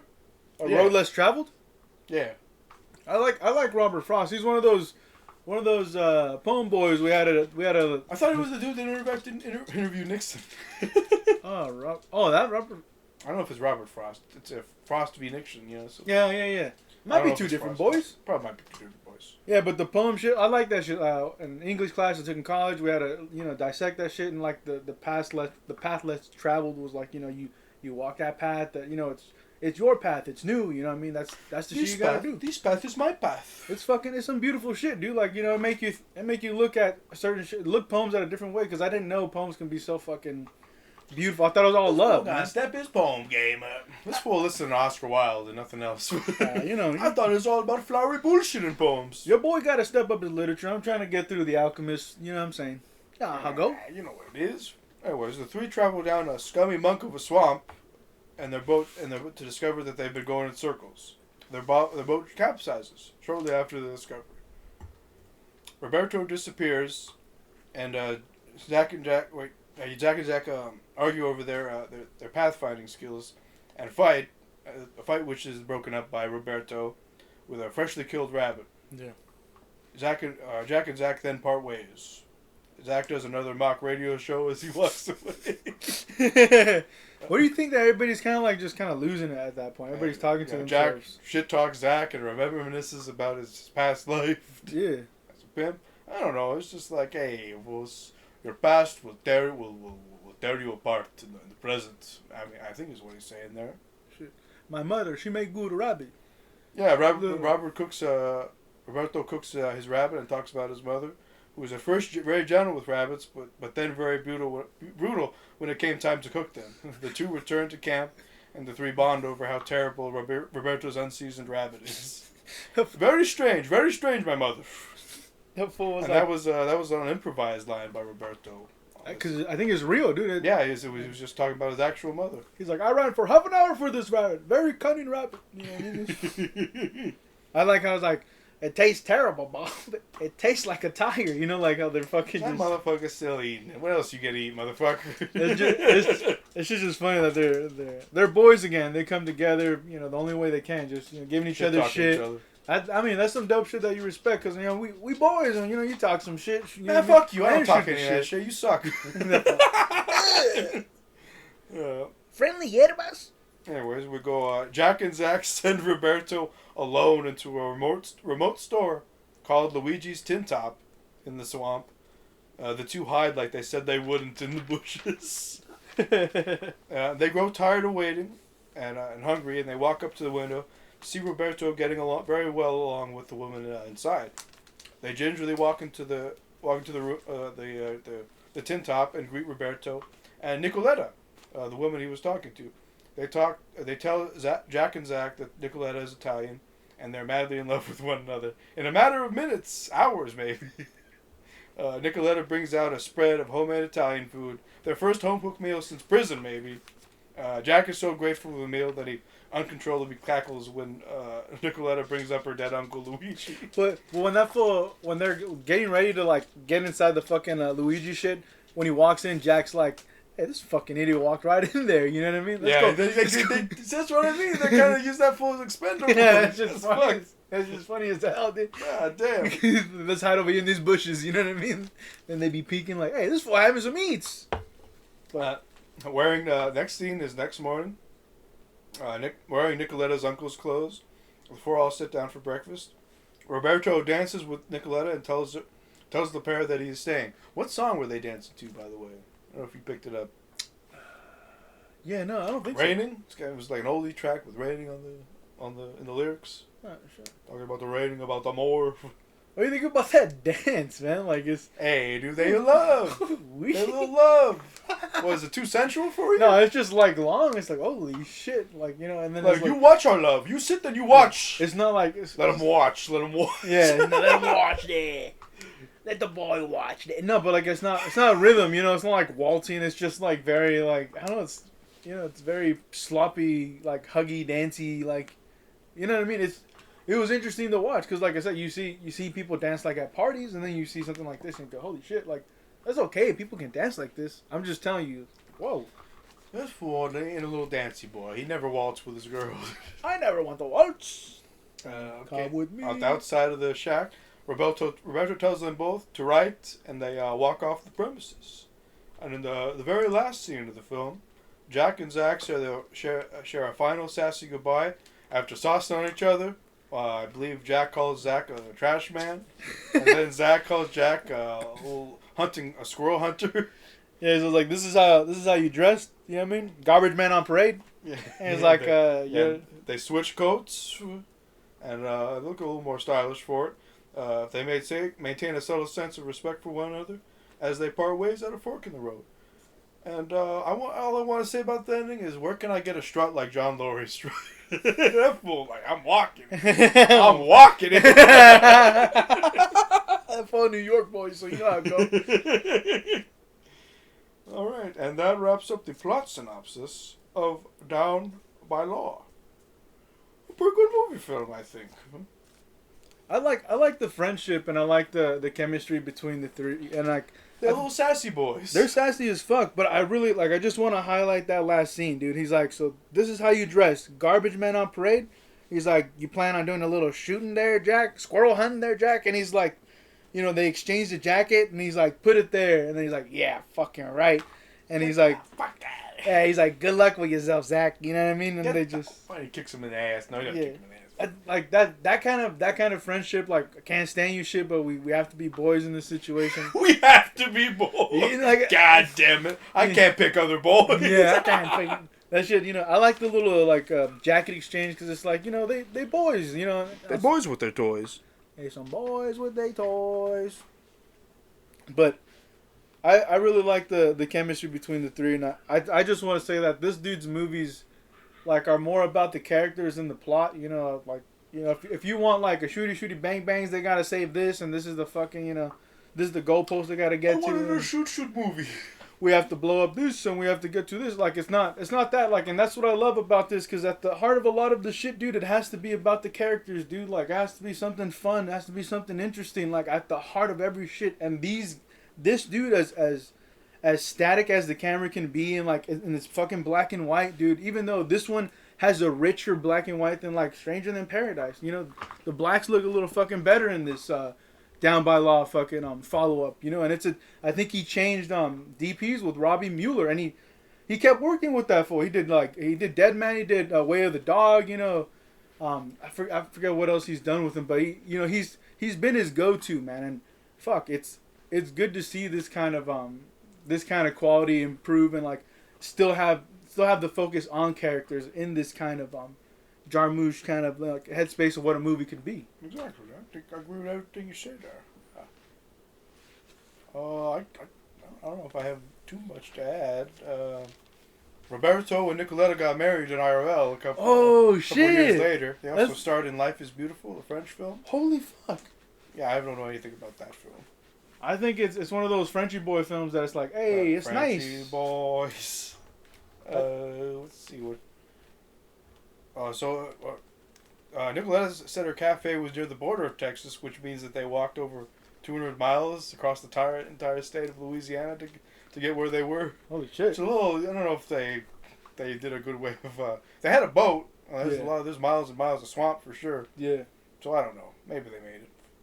And in Brazil, Down by Law was bizarrely translated into Down by Law, which is not a Portuguese word. It's just like a audio transcription of like the Portuguese of the English sound of the word. No shit. Very interesting there. Not sure if that's all my trivia I got there. Trivia news. Trivia boy. Whoa. This is the only Jim Jarmusch film to be made with American money, apparently. Yeah. You're a little foreign boy. Jarmusch himself calls it. He said he prefers to not have films funded by Americans because there's too many strings attached. Too much of this. Too much of this. Shove your notes up your BP. Shove it up your BP. All right. I guess about all my trivia there. Well, shit, I got some stuff to add right here with Louisiana. The music being the fucking, inspiring the whole, like, you know, the spirit of the movie and the environment. You know, it's interesting because like this dude has a love for music, so like hearing him talk about how back then I guess like slaves had like a day on Sunday where they can go to an area and like they can perform music and celebrate and do their lot, you know, and like I guess like that's the birthplace of jazz kind of thing, and it's beautiful how it kind of like it's evolved into like this state where everything's its own fucking country. Like, it's almost like a different fucking language, different kind of fucking food, different kind of way you walk and talk. You can drink on the street there. It's way different. You know, it's dope. So this guy has a lot of love for culture. Man. Yeah, a little drink man. Like I said, Jarmusch is more interested in the details and what's usually left out in the fucking story. You know, instead of these dramatic fucking events, these dramatic moments or dramatic environments. You know, Down by Law is kind of like a contradictory term where like, yeah, you're down by the policeman, but at the same time it's slang for like down by law. You help someone out. It's like, oh, down by law, I gotta get my connect and make sure my boy fucking, you know, on the good on the outs. You know what I mean? About that phrase. So that's why in this movie, when they're down by law, they stay together. That's why Zach goes back and picks up Bob. Like, you know, we're all boys, and make sure I'm gonna get you out when we out. You know, but we all gotta get out and just be good enough so we can then split. It's an interesting take on what a title could be, and it's again like I didn't know that coming into this. I just thought, oh, Down by Law, they got taken down by the fucking law, but it's an interesting fucking it's an interesting term because it sounds oppressive, but it actually means like they're helping them in the end. You know, it's crazy. So it's I think shit. That's good shit. That's good trivia shit right there. Well, I think he met the Roberto character while they were smoking at a film festival. You know what I mean? I think it's interesting that these moments where you make connections and you make movies, like the way they meet up. It's, you know, I love to hear shit like that. I guess him, Waits, and John Lurie, they were always boys, and they just, you know, chopping it up. So they were like, let's, you know, we eventually decided to pursue this project. this movie's less grainy and gray. Like we talked about, it's more rich it's a little and more black. clean. Yeah, It's got like an Ansel Adams. Are you familiar with the photographer Ansel Adams? no. He has his own system. He does a lot of like large format photography at the turn of the century. Holy Not, shit. not this century, in the last century. Oh, yeah. But yeah, he invented his own system, which is like a little photography thing. Isn't that the book we saw in Barnes and Nobles like all them years ago? Yeah. You guys, oh fuck. Yeah, so he's a little photographer guy. He does a lot of like, because there's a good sense of good gradation in the blacks and the whites and in the film here, Shit. as opposed to it was a little low contrast in Stranger Than Paradise a little bit. Yeah. But yeah, it's good looking film. Did you ever pick up that shit? The book? Ansel, I got a book on Ansel Adams. It's like a 3-part book. There's the print, the photo, the print, the negative, I think is what they're called. It's like the three parts of like the 3 like focuses of like how to get part of a photo right. Oh shit. Yeah, it was pretty interesting stuff. That shit's interesting as hell. Yeah. Well, the black and white, I know the preference for doing that is to give less detail to the audience. So like I guess he wants you to imagine more. You know, so like when you're looking at that, like it's more up to you to be like, well, what the fuck does this look like to you? You know, and I think that's an interesting perspective on why to even do a film in black and white. You know, it's you know sometimes people want to do it for style, and this guy's kind of going like, like, you know, there's a creative decision there. 57 pages, but Ooh-wee. yeah, he's like, you know, I didn't know there was a page a minute. You know, that was a fucking rule, and I'm just like, we're just gonna do what we do. You know what I mean? This is kind of like the skeleton The of movie it. But kind of came to him as he did. yeah, Gotcha. Like he didn't like. He had like a brief script, but it was like I like the movie unfold in front of me kind of thing. yeah. He loves that shit. He loves the challenge, what people can elevate, what the environment can fucking do. We already talked about no casting director in this one. You know. We Yeah. So we said this just is put already that guy I used already on there. Yeah, basically. Shit. No storyboard, no shot lists. You know, things change, so you have to think about, you know, how you adapt anyway. So there's a certain reason why he doesn't want to be too, like, I guess, you know, concrete about certain fucking ideas and shots. So he's like, fuck it. You know, it could be, when we go to the scouting the location, it can be clear today and the clouds are a certain way, and then we come back a week later. Yeah, it could be completely different. Yeah, the lighting's completely different and shit. So he also enjoyed the idea of making this movie observational, kind of voyeuristic-y. Like, you're not, no POV shots, it's not a perspective. You know, you're not trying to get in the characters' heads, you're just trying to observe it. You know? Fantastic.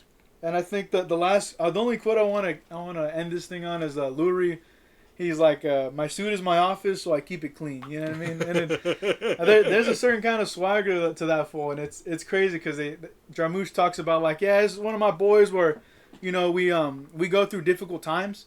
You know what I'm saying? But at the same time, I'm willing to put up with the difficult, you know, version of him because like he's my boy. Like I don't give a fuck. Like we're always gonna like circle back and you know, work and collab and shit. So I appreciate the friendship and the approach to filmmaking and the approach to storytelling. Like, there's a lot of people that are a lot more stylistic and have like characters that are maybe like a little bit more snappy and shit. But I like what this guy can do, and like, you know, it's a bit of mix of like a bit of pre-production and a bit of like auteur shit just on the fucking day, and I think he executed kind of nicely, man. And he's willing to be like, hey, this is a collab effort. It's not the Jim Jarmusch show. It's like. It's all my boys, you know. And all my boys and girls, and we all did this shit, you know. We boys over here making our films and toys. Shit. And with that, I think we're gonna end our discussion on the movie pick co-star film Tom Waits, referred to as a Russian neo-fugitive episode of The Honeymooners. Such concludes our discussion of Down by Law. Well, all right. Next, we'll move into the game discussion, which I recommended our boy Jose play a lovely little 2008 third-person shooter by the name of Dead Space. Ricky, what did you think of the Dead Space? Y'all know what it is. Visceral Games, EA, 2008, Dead Space.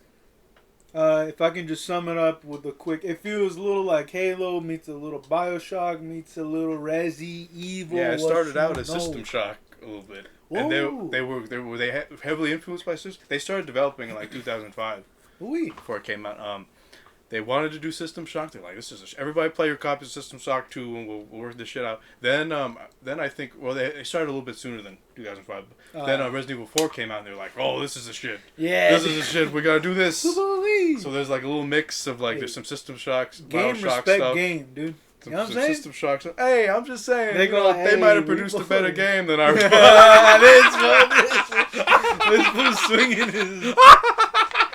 You want to talk about it? Yeah, I'll swing for this game. I got nostalgia for this game. Anyways, I interrupted you. But Visceral Games, EA, they made they want to make a little Bioshock thing. Yeah. You say? I think it's really cool how like it's title card. It's a little bit of a data scroll, and then it just goes into like video of this girl kind of talking, like it seems like she's talking to her partner. The camera like a little God of War 2008 aspect. Oh, a little bit, huh? Like a little a one shot, one take kind of thing. Actually, a little bit of sweeter transition. I appreciate that shit. It definitely like kind of help you lean into the game and go like, holy fuck, I'm in. We should probably talk a little bit about the setting before we get into the plot synopsis of the game. Setting takes place in... Oh, shit.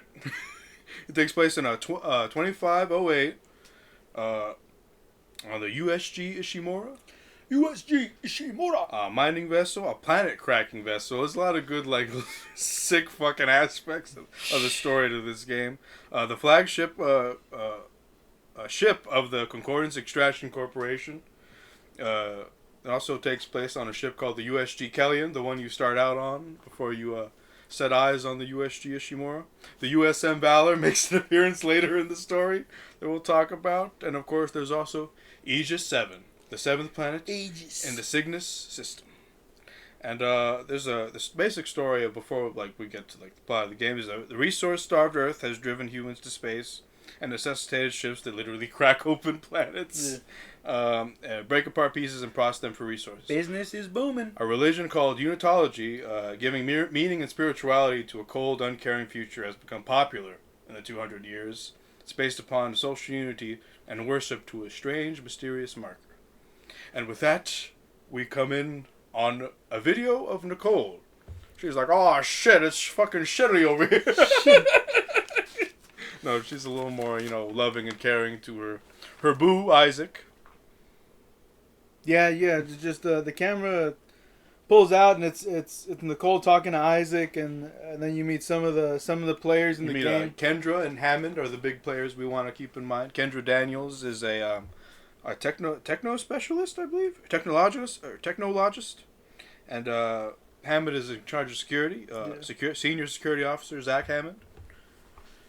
And they both accompany you with two other guys that are kind of nameless for reasons that we'll come up on shortly. Shit. But yeah, they there's a docking malfunction with the USG Ishimura as they come. Let's talk about the ambience in this opening here, because we never get like a full view of like where they are, except for here. And they just come up onto the planet. They come up on the scene. There's like an asteroid belt, and they kind of asteroid belt bounces away. Then you go to like a very evil looking ship in the Ishimura that's like has these strange gravity tethers to this chunk of a fucking planet strapped to it. It's just wonderful little imagery there. Fantastic. It's wild as shit. It's a lot to take in the first playthrough, because a lot's kind of happening. You know what I mean? Like without even like you talked about a lot, like the name of the ship and like the unitology. Like I didn't. Yeah, that's where a lot of like you gotta read. You got to read a lot of like the text logs. You got to listen to the audio logs to get this. Some of it is told through books. Some of it's told through like the prequel film. Is Downfall? Or is that? So. Yeah, I think it's Downfall. No, there's a prequel film for 2 and there's a prequel film for 1. I hope it's Downfall. But yeah, there's some shit went down on that colony on Aegis 7. Yeah, but there's a lot of mystery in the game. Like you didn't know all that shit like. Going into that little crash sequence there, because it's like I said, it's just a title info scroll. Well, Kendra notes that there's no lights on the ship, and that's fucking weird on a ship full of like 1,000 people. Shit, yeah. I'm going in, so there's there's a little bit of setup to like, oh, something's awry here, and then their docking fails, which I think it fails because like the ship's docking system is fucked. probably, I think. Yeah. Because it just kind of happens. You're like, what? No, they didn't hit anything that I saw. Yeah, no, it's just like, it's a strange little just. Shit pops off and shit goes the wrong way. Hammond makes the call, and like Kendra's like, "What the fuck are you doing? We can't go into manual." Yeah, and that gives you the whole that little exchange gives you. It gives you a peek of their dynamic, right? Hammond's just trying to keep everybody alive. Kendra's like, "I don't fucking agree with that shit." This guy, fuck this Hammond guy, fuck you. You know what I mean? Like it's wild as shit. And we should mention Isaac's job. He is an engineer and ship specialist. He's got a sick outfit. He don't say shit in this fucking thing, so you wouldn't know that he unless... screams and he grunts, but that's about it. Yeah. That's all. That's it for the entirety of the game.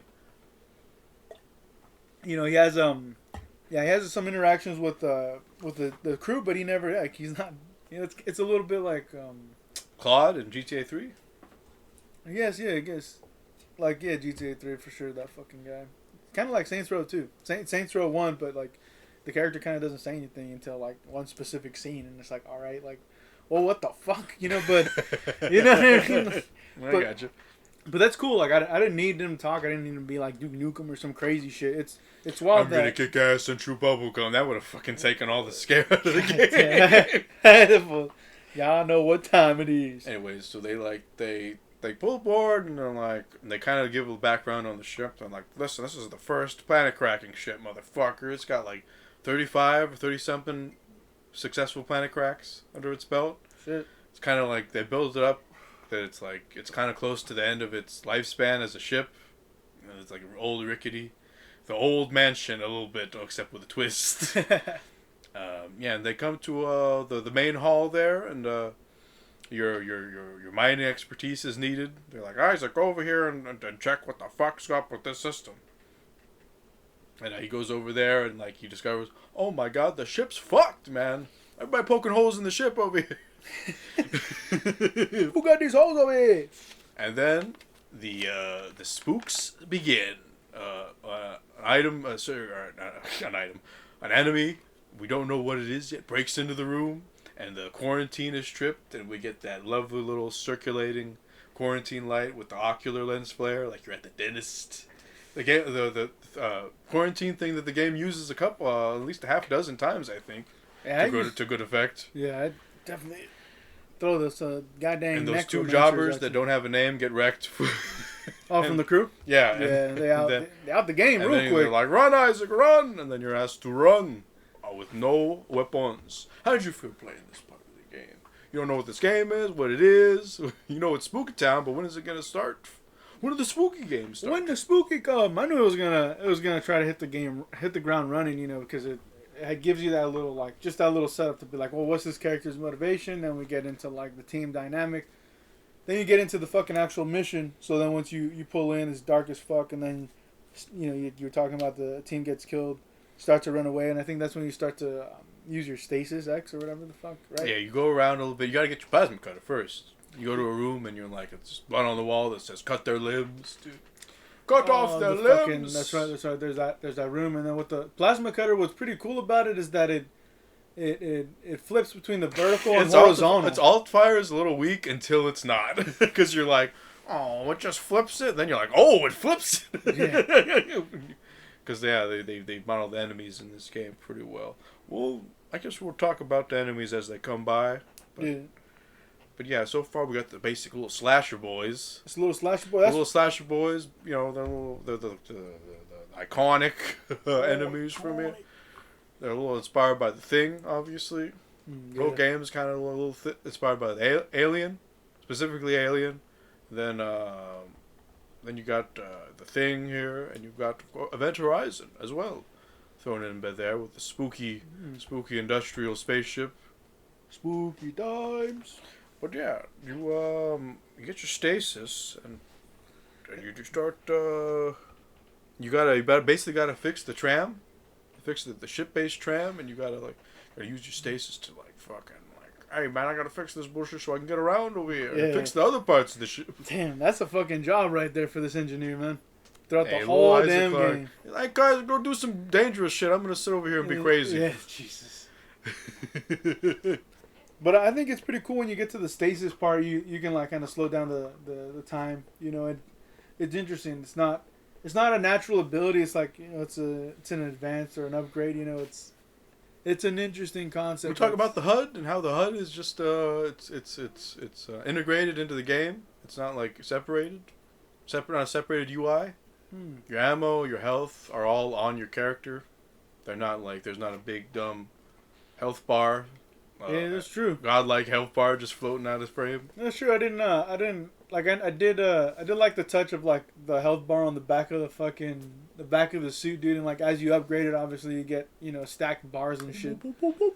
But fuck, man, like it is pretty fucking sweet. You know, the gun ammo does give you the fucking range, and I want to talk about the specific guns. Like, is there? We'll talk about the guns. But we'll talk about the guns right now if you want to talk about the guns. I want to get your perspective right now. What's the best gun to use? You, in your personal opinion.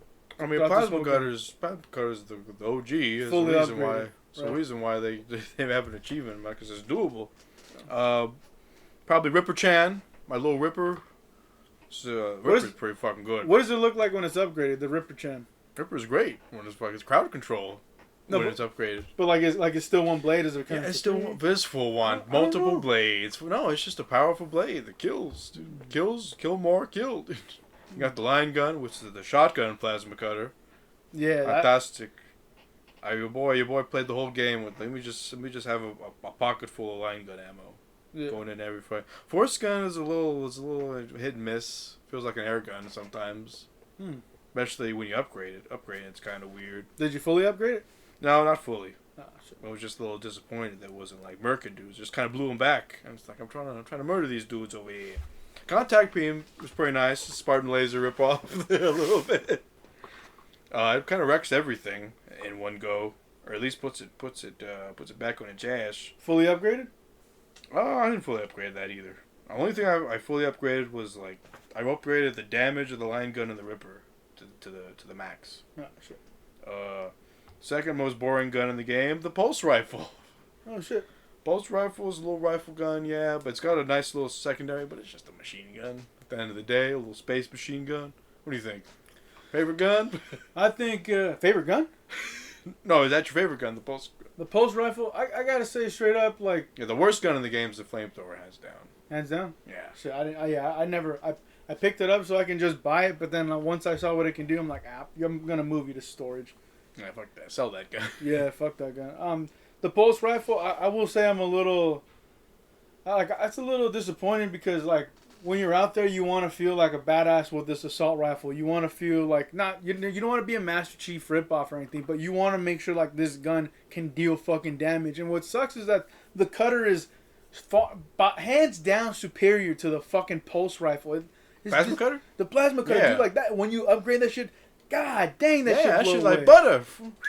So, the pulse rifle was just like it's a complete fucking disappointment. The line cutter, hands down, that's my favorite. Did you ever get any kills with gun. the mines? I never timed them right. The mines? Yeah, secondary. Yeah, I never like when the big fucker would come from the wall. Like I try to shoot a couple mines, but I never really got the hang of that. I just used the main fucking wide shot, slicing and dicing. Like that shit was sweet. The force gun, I will say, I think you sleep on it a little bit because when the force gun's fully upgraded, like not only do you blow back, but like they just completely get dismembered in the blowback, and then the secondary. But it costs a lot of nodes to get it fully upgraded on it. No.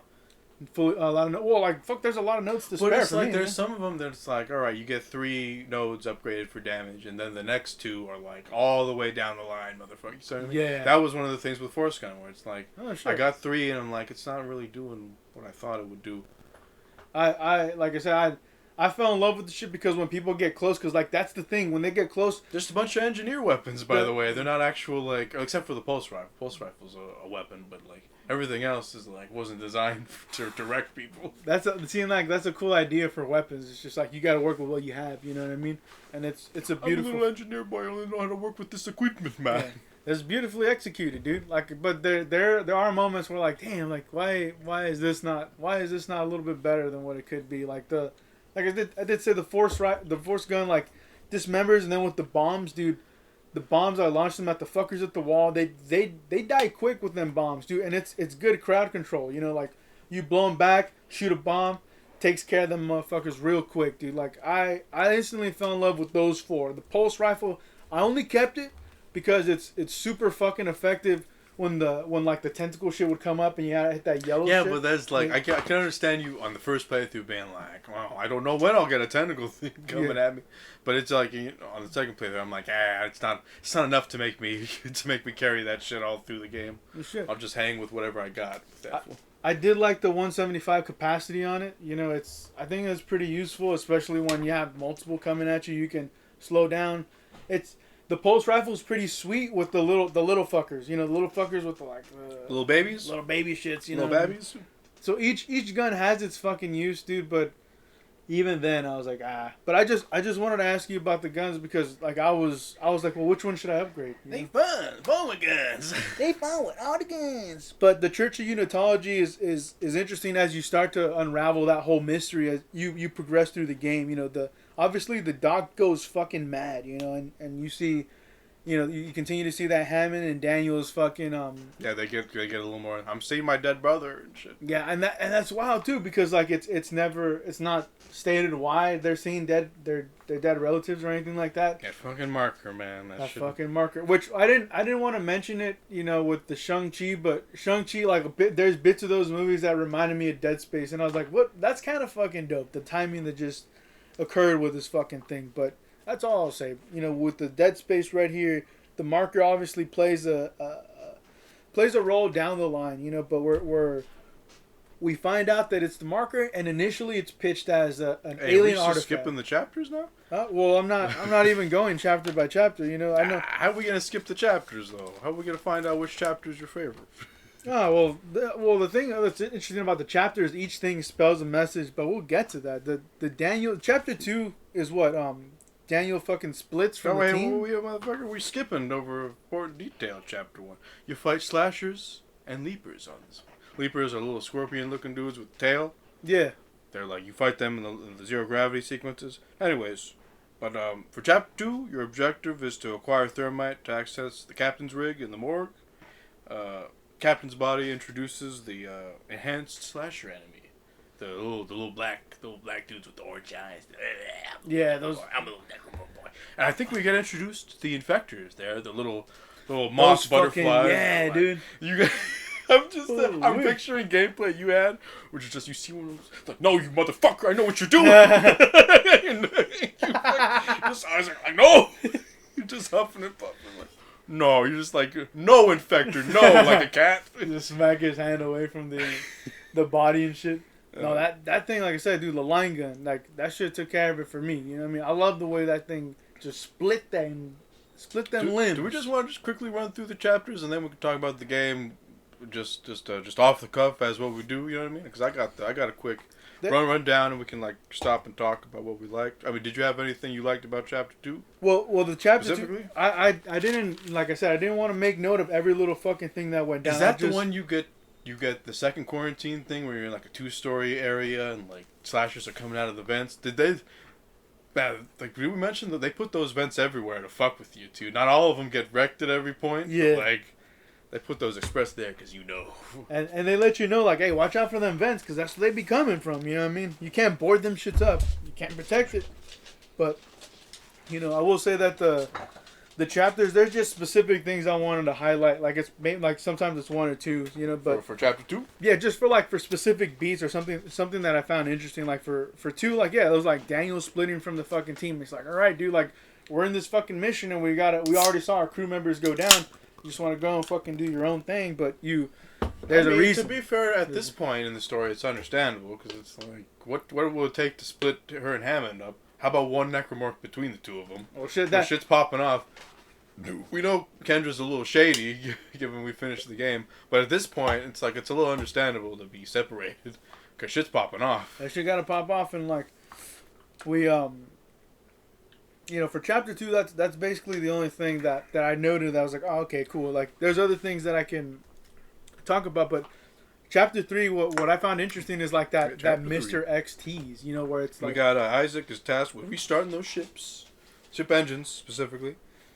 shortly after KOTOR informs him that he's needed on the bridge to restart the asteroid defense system. But yeah, a couple things about this episode before we get into that Mr. X thing you were talking about. Got the first pregnant enemy, those little pregnant girls that's like, if you shoot them, it's like this first instance of like they're playing with the systems a little bit, because you can kill them, but you gotta be wary of those their bellies. Yeah. Because they'll get you. And then we get the first tentacle grab in this chapter as well. The Ripper is available to buy on this level. You get the schematic. Yeah. And this level highlighted the engine room specifically at the end. There is the public pre-release dismemberment demo. So this was the demo that people got a hold of before the game started. And the demo actually featured, because you don't fight the hunter on this level, the mission nemesis guy, but the demo ended with like him coming on the scene. It's just like a little bit of trivia there. But yeah, how did you feel about course correction? They really start to highlight the industrial spooks of the ship here.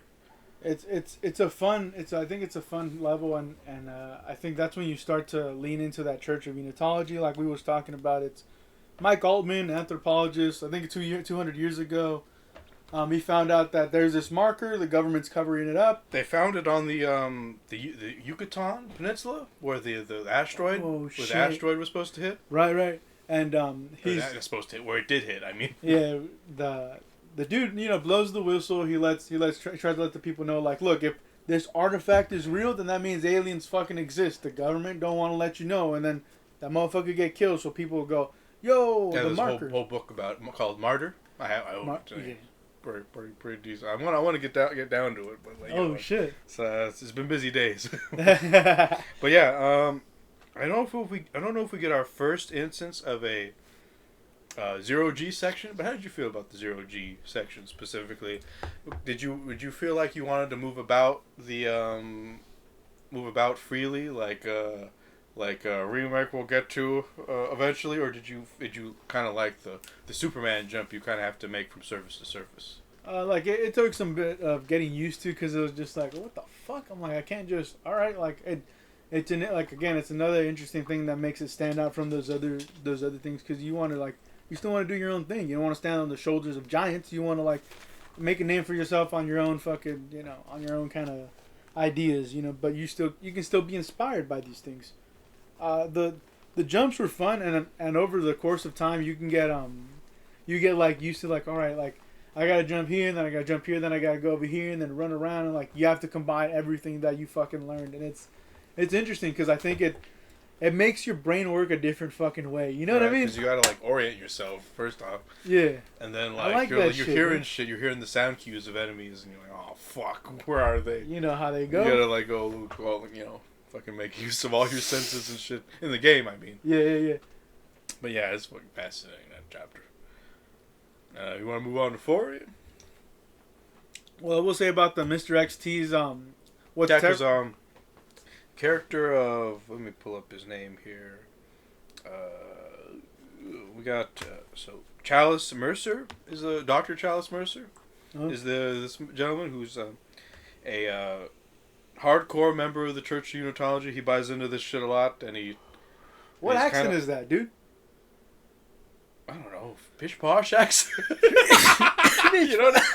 Don't you know I'm better than you little son of a bitch? But yeah, it's just evil guy. I talk intelligently. It's basically Silence of the Lambs. Yeah.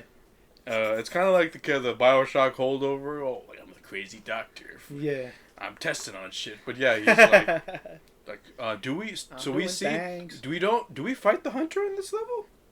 The actual guy, yeah. We find him. We find him in the cryogenic chamber. You find him because he busts out. And you have to find him for a bit until until you realize, we gotta down him in the cryo chamber and freeze him. Use stasis. No, I think. Or is that later on? Yeah, that's later on. This is where you you have to fight him off, and I think the door opens because Daniel comes through, and she she's helping you access through these doors or some shit. So that sequence is fuck. You can take his limbs off, but he's gonna he's gonna grow back eventually. You take his legs off and you stasis him, so that motherfucker gotta unfreeze before he... Exactly. and that's what I love doing. Once you learn I have all these tools, I know how to utilize them now. But it's very useful to always fucking slow that fucker down, take everything out first, and then get back to this motherfucker. But I would say I like that it's kind of like Mr. X backs to the like a Resi 2. He's gonna be a guy that can come and wreck your shit. We'll talk about it later in the level, but one of the levels where I was like, I'm a little explorer boy trying to get all this shit. I'm trying to get all the power nodes, trying to get all the ammo, all the credits. I triggered a thing where like the dude started just following me throughout the whole fucking thing, and I was like, holy shit, like he's not stopping. And then there's the quarantine sequence where like everybody's coming at me, and then this fucker's still coming at me. He's like, hey, what's good, Luch? Yeah, the first playthrough sucked even on normal because my dumbass kept upgrading like the weapons and the suit. And then you didn't buy ammo, motherfucker? I didn't buy ammo. What the fuck is the matter with you? I know. I'd have to be like, every time. I can understand the first few times. Yeah. But you get wrecked the third time, you're like, man, I should just buy a shit ton of line gun ammo, which is what I did. Shit, I thought that I can freeze people and then stomp on their shit, but then I'm like, well, fuck, I need stasis packs, and then I need to upgrade my stasis module and all this. Like, there's some money over here. There's some money over here, but that's what I thought was pretty interesting about that specific character, that it can be causing a fucking problem the entire level. No matter what door you go through, he's gonna find a way through the vent and wreck your shit. So was that chapter 3 for you, boy? That's chapter 3. Got chapter 4 here, obliteration imminent. Make us whole again. Isaac goes to the bridge, and an asteroid fucking breaks through the fucking ceiling here. Did we mention that he's hallucinating? He's watching. Yeah, his wife pops up on TV. Oh, he's hallucinating like. And he's hallucinating like. There'd be like, it's not like Condemned, where he's like, but he's just, I don't know, he's the fool's becoming stricken with the marker. The marker's getting to him. My word. But I'm a little marker boy. He gets to the bridge and he needs to activate the elevators and reroute ADS power. Manually shoot down some asteroid debris before Hammond could restart the system. So yeah, this chapter has the first brute encounter, first big boy coming at you. We got Hammond launches an escape pod that comes back into play in chapter 8 and 9. We got a Don't Get Cocky Kid achievement, Star Wars reference, if you can get it. You can shoot down all the asteroids with 50% hull integrity. But yeah, what'd you think of 4? 4 pretty crazy. You get to the bridge and like, this is a big space bullshit going on here. I think I started to pick up pretty quickly with maybe by chapter 3. We have this big sequence at the end of our chapters, and like each sequence is different from one another. It's not always going to be a puzzle. It can be something like, hey, we're going to shoot these asteroids, and it did feel fun. It felt different, and again, like it's setting itself, and it's standing out from those things that they got inspired by. So I appreciate certain levels of creativity and I guess like event building towards this game and throughout the fucking game. And fuck, man, like it's fun. They keep it fucking dark and they have some pretty decent weapons, and so far like I said, it was a blast playing it. I was playing in chunks, like maybe 2-hour chunks. So the first couple He's times, a little chunky boy. I'm a little chunky, but it's just 2 hours a pop for like maybe the first 6 levels. So you know how it go. I know how it go. And then after that, I'm like 3 levels a pop. And I don't think we mentioned it, but there's like a little sequence after you get out of a zero gravity sequence.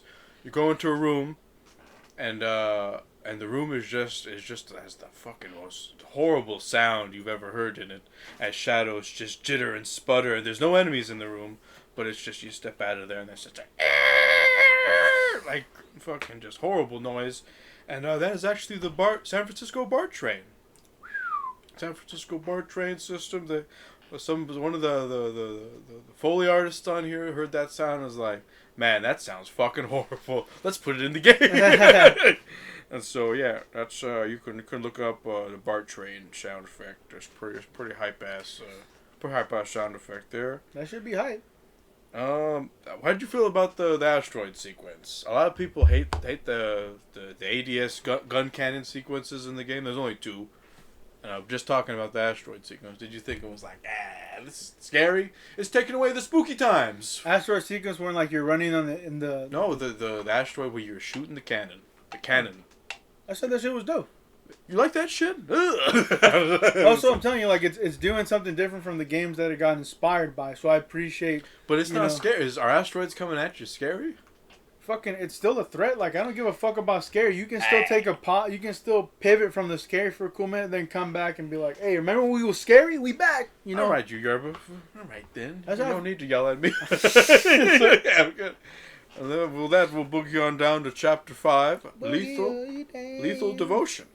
Isaac must develop a poison to kill the 10-kiloton mass in field storage detected. Can we just talk about the sound effects in this game? Everything good. Why is everything so goddamn good? Everything too good. The sound too good. I know we're just talking about the bar train, but every little beep boop and boop bop in there is fucking fantastic, man. There's like the China has overtaken the let's not get too political, but China's obviously overtaken the Earth in some of the in the context of this, to take our BP. in the context of this game, at least, because it's either Chinese or Japanese. No, I mean maybe I'm stupid. It's actually Japanese because Ishimura sounds more Japanese than. They do sound a little more Japanese. So maybe China's or maybe Japan's the new China in the future. I don't know, but we China, baby. But there's obviously like a power dynamic that has shifted in which like there's English and then there's a very Eastern language going around. On We the ship. samurai boys. But yeah, I'm samurai boys. Let me tell you. Chalice Mercer, I believe, six his hunter on you for the first time, and you cryo freeze that fool. What did you make of this sequence? Did you make the connection with here's a big dumb thing in the room I gotta freeze him in? Or did it take you a minute? Because it took me a minute the first time through. Yeah, the first time I think I went inside and then I'm like, am I just supposed to escape through the doors? And I go, oh no, there's a big stupid panel right here. Okay, then there's that bullshit right there. I gotta use my powers, so I went back, and the puzzle in that sense wasn't too hard, but I didn't get it the first time. I still went inside. I thought I had to leave the room, but no, you kind of have to like shoo away the fucking guy like a Resi game. Like, I'll save you for later. Get back here. Don't get back. You don't know me like that. Get back here. Big Luda on the scene. We big Luda crew out here. We big Luda. So was that all your thoughts about Chapter 5 specifically? Well, I think it's interesting that they start to set up this beast because as we go on, like there's just like, it's my look. We should mention Charles Mercer is obsessed with like improving the necromorphs. Shit, and that's kind of what leads to this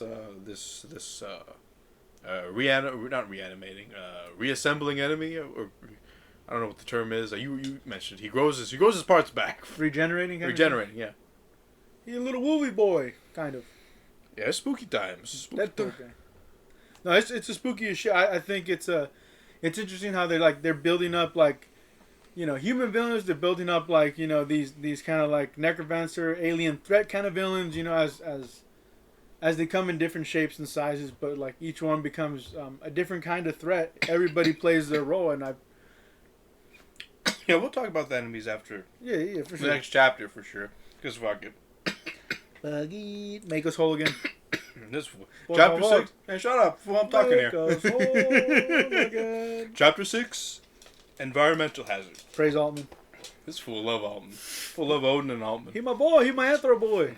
Isaac must purify the air in hydroponics and kill the Leviathan and get to the mining deck. First and only appearance of the Weezer enemy. Those little boys are like, oh shit! I got lungs in the back. I heard over here. First appearance of the screeching exploder and those dudes. Heading down the elevator from the air filtration room, you'll hear the Away trailer screen rendition of Twinkle, Twinkle, Little Star. Dude, throughout the whole game, we didn't talk about this, but there's some parts in there. There's another part, I think, towards the end. It also comes back. Well, there's voices in the other chapters, too. It's like, bro, like, I'm playing a schizophrenic simulation right here. What's the matter with you? Can we talk about how your bum ass don't use headphones when you play games normally, and you put them on for this one, and you're like, oh my goodness, there's a whole Sonic world I was missing. Well, yeah, I'm a specific type, dude. Like, I gotta play this shit at night. But you see what I mean about headphones now, for sure. When you play a good game with good sound design and headphones, it's nice shit. It could elevate the goddamn immersion. It could, you know. I'm nice. just like, you know, do I want to put on headphones? That's the only question. That's why listen. You can get wireless Bluetooth, and you could hook it up to a TV without Bluetooth. You just gotta get a little receiver. It ain't nothing. But so if you're like, I don't like this wire shit. Well, you can get out here going crazy. You can get two 8 hour just me and my boy 8 hour Bluetooth headphones, dude, and just go back and forth. Charge one, use the other. That's what I do. Shit. Because I don't like wires. I don't fuck with wires. I like being in my media, be it movies, juegos. I want to beam it into my stuff. I want to beam it into my head. Elevate the goddamn content, you son But did you have any thoughts on Chapter 6 before we get into talking about the enemy types? Chapter 6, I think what's interesting is that the mass hallucination starts to pop off. Wait, did we already when Hammond's down, like in the hydroponics? Isn't that Chapter 6? Oh yeah, he's like, oh shit, you found me. I'm gonna do this myself. Kendra's like, shut the fuck up and get over here, you stupid motherfucker. Yeah, you stupid little bye. But I think it's crazy that the mass hallucinations are popping off for everybody, and like she mentions, like, hey, my brother on the screen over here. Like, I know he dead, but he over there. It's impossible for him to be. What the matter him? Get out of here, you guy. But I think it's crazy, but I think she has, like, I don't know, she has this kind of like fortitude, mental fortitude, where she's like, that motherfucker ain't my brother. You know, I know something funky's going on. You know, I don't feel like it's affecting her. We'll find out she's a little ahead of the curve of a lot of people here. You know what I mean? But let's not get too far ahead of the horse here. Do you want to talk about because they've kind of pointed to the WrestleMania sign with regards to the Leviathan. They're like, hey, he coming. Ooh, Lord, he coming for a couple chapters. Yeah. What did you make of the Leviathan battle? Did it live up? Where you're like, this is full just a butthole on the wall here. Just a little butthole. Yeah, like it was interesting. That's one of those. Because you think Leviathan, you're like a fucking fish monster swimming around. Yeah, but you get to him and he's a butthole on the wall. Like, were you disappointed or were you like, no, this will still scare you a little bit? Well, like, I mean, it's still. They got that the flesh hallway. Yeah, they do. I think they do. They fucking do leading up to that shit. Like that, and that's what fucking sucks, dude. Because there's a lot of moments. I know we're skipping over some of this shit, but there's a lot of moments where you run into the fucking crew members, and like they either like they're at the end of the throes of suicide. Fuck me, and like they're not reacting to you arriving to the scene. They're not like, holy shit, I got another human. Like you don't know how long. They're just that psychologically fucked. They're and they're fucking done. And like that's what's unnerving when you play some of these scenes and some of these fucking sequences going down, and some girl's just like she's crying, and then she's cutting some guy, and then she cuts herself or shoots herself, and then it's from that fucking marker. It's everybody's losing. Marker don't fear the reaper. Don't do the wind and the sun or the rain. We could be like they are. That'd be a fucking super oldie in this universe. Shit, dude. But anyways, back to the Leviathan. Like again, this is one of those moments where I got to them like, I don't have enough fucking ammo. God damn it. I gotta go back, buy more ammo. You know? Ain't a thing, but it's also like, once you have the pulse rifle, again, it's one of those moments where like, oh, it's very easy to pop out. Damn, I was like, I went into that battle with the plasma, because the first time I played it was just plasma cutter, so I'm like, that's the fallback. Does it do the job like it's really just fucking accurate. well? It's an accurate gun, and like, I only upgraded the damage twice with 2 nodes, so it wasn't even that as powerful. Like, I don't want to get too ahead of the final boss, but like that's how I just the plasma cutter was the final boss, and like I said, only 2 damage nodes because it's accurate. And like a lot of ammo for the plasma cutter too. Yeah, they're like, you love this gun, don't you? Oh my word! But they're proud of that gun. What was that about all your thoughts on the Leviathan battle here? No, I Hey, well, at least talking to the mic, man. You're fucking disrespecting the peoples here, man. Well, I think it's still a fun battle. It's just kind of like prepping for like the real fucking thing. At least that's what it felt like initially. You know, it's a fun. When you say the real thing, you mean the final boss? Yeah, like the final boss, the real threat. You know, everything is like a setup to be like, hey, once you learn to harness all your powers and your abilities and your guns and your suit, you're gonna be golden. You're gonna know how to like take care of business. So I still think it was still like a scary situation, especially when you run out of ammo. It's like, well, fuck, dude, like, what am I supposed to? I can't. You look around, motherfucker. That's what you start doing. No Break shit, open dude. some boxes. I broke every fucking box. I found all the ammo, so I was like, well, fuck, this wasn't enough. Man, you you know? fucking up. Did you bring another weapon? I brought, like I said, like the line Who cutter. brought the flamethrower? No.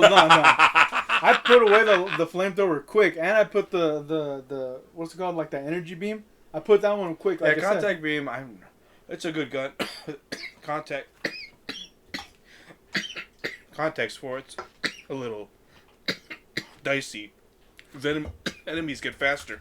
Yeah, for sure. I think with the contact beam, like it got a little dicey. You know, that's why I thought like the force gun. Like, okay, the biggest complaint right here, like I fucking hated like the melee system. Like it wasn't like. Well, it's not designed to be a melee game. It's not, but like they get so close on you sometimes, and like, you know, you don't want to stomp and like swing your gun. Yeah, like, because the fucking knife swing in Resident Evil 4 was so much better. no, well, not even fuck the knife swing. You know, I'm just talking about. But I'm like, just saying these games aren't designed for melee.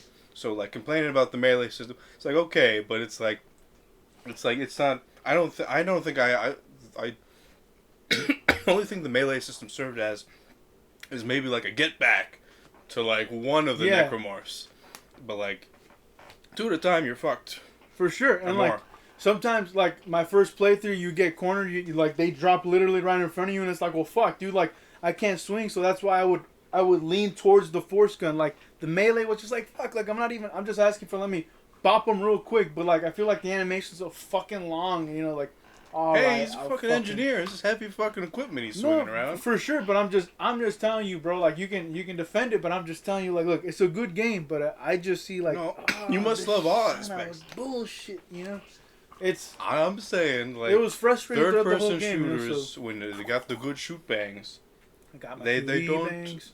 Melee is secondary. You know what I mean? Melee is only a pillar in Halo, motherfucker. Is all I'm saying. Yeah, and like that's why I kept feeling like this game. Like, Ain't no pillar here. I feel a little Master Chiefy with this pulse rifle. That's why I felt like maybe a little quick bam, and you know I'm not a Spartan, dude. I'm not. But it's strong like Halo's a like, power trip, and like this game not a power trip. This game saps power away from you. That's kind of like what it's going for in its tone. You know what I mean? Yeah. So like making the melee shit is kind of contributes to the spookiness, I gotta say, which is why I defend it so hard, dude. Right. It's like, yeah, it's not supposed to be good. How you gonna like? It always works to my nerve when It's supposed to be zombie shit. films when people punch the zombie. And it's like, motherfucker, punch a zombie's teeth, see what happens. Well, punch his head off. He weak. That head, punch right into his jaw, dude, and they're infect yourself. deteriorating like skin. Fuck like you you, can clean off the fucking bone, you know. Yeah, okay. Except when you hit his jaw and he scratches your knuckles, dude. Hit him with the butt of your gun. You know what I mean? What if you don't got a gun? I don't got no guns. I don't got no toys. We just It ain't a boys. little melee game. Fool, you're wrong. You've been wrong.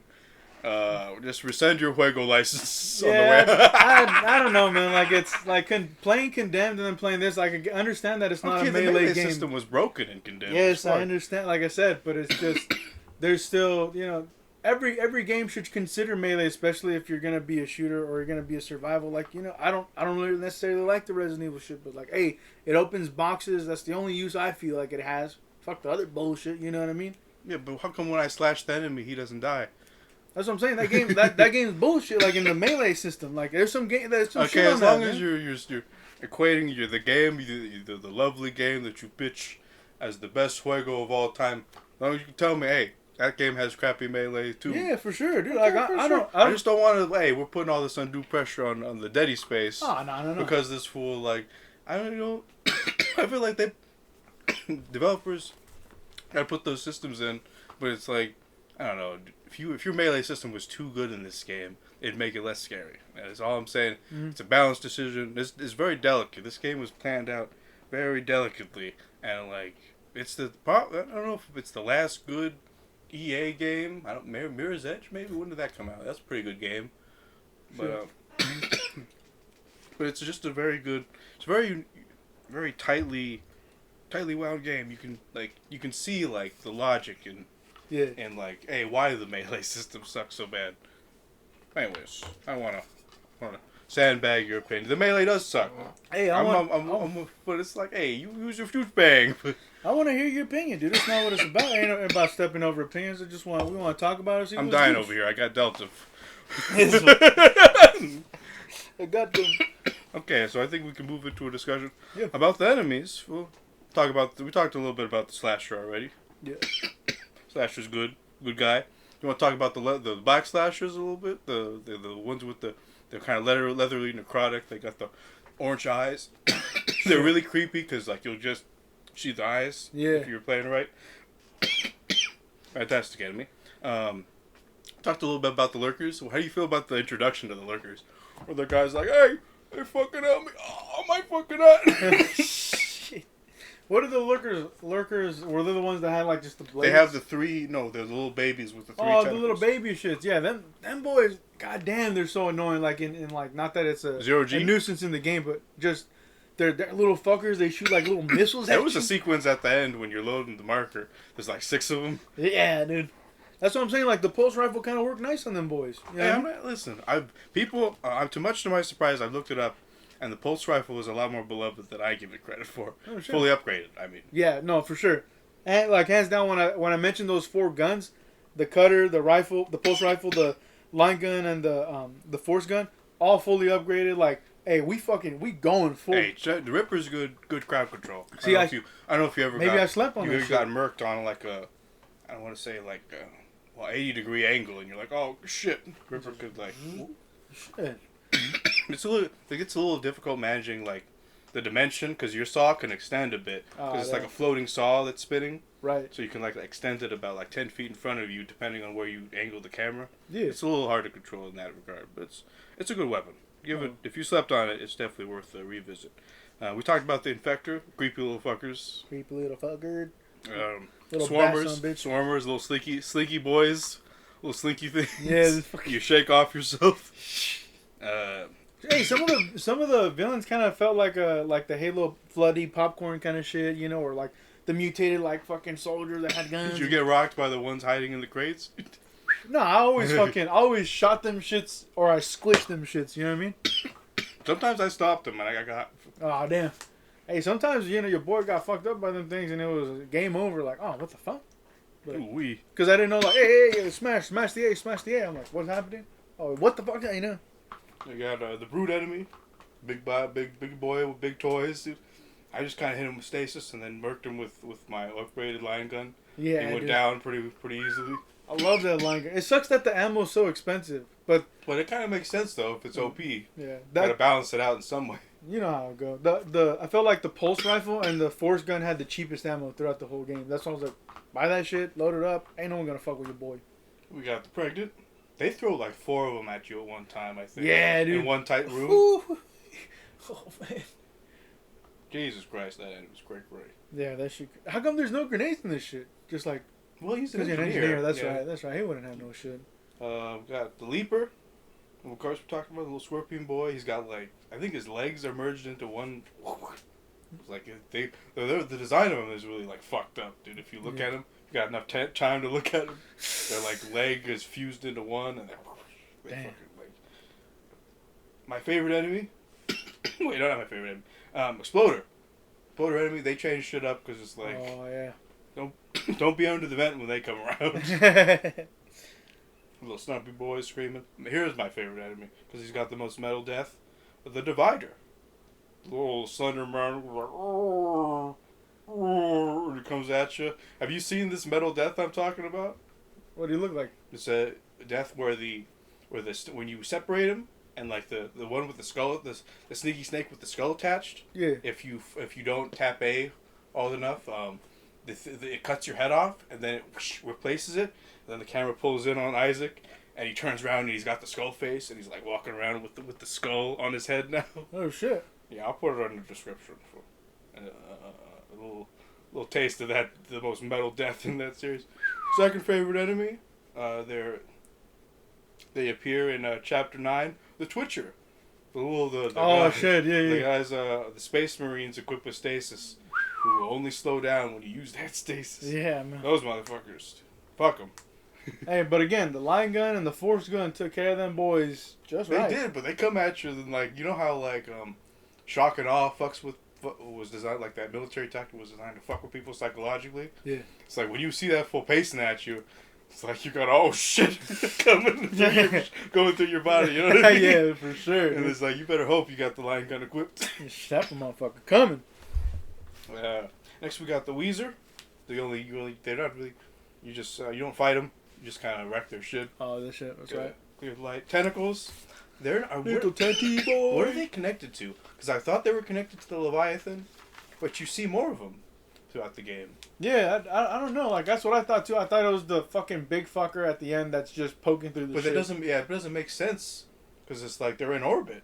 And it's like, am I to believe his tentacles, like, all the way? Yeah, I don't know. Mile long, you know what I mean? Well, I believe that fool is powerful. That but fool I don't think packing tentacles and shit. it's a little much. That fool tentacle on pounds. Guardian, the most tragic of the necromorphs, the dude in the wall, like, oh shit, The mom dying over it. oh, the fool's like terrible. It's worse than being a xenomorph baby or xenomorph like child bearer. You know what I mean? Because it doesn't end.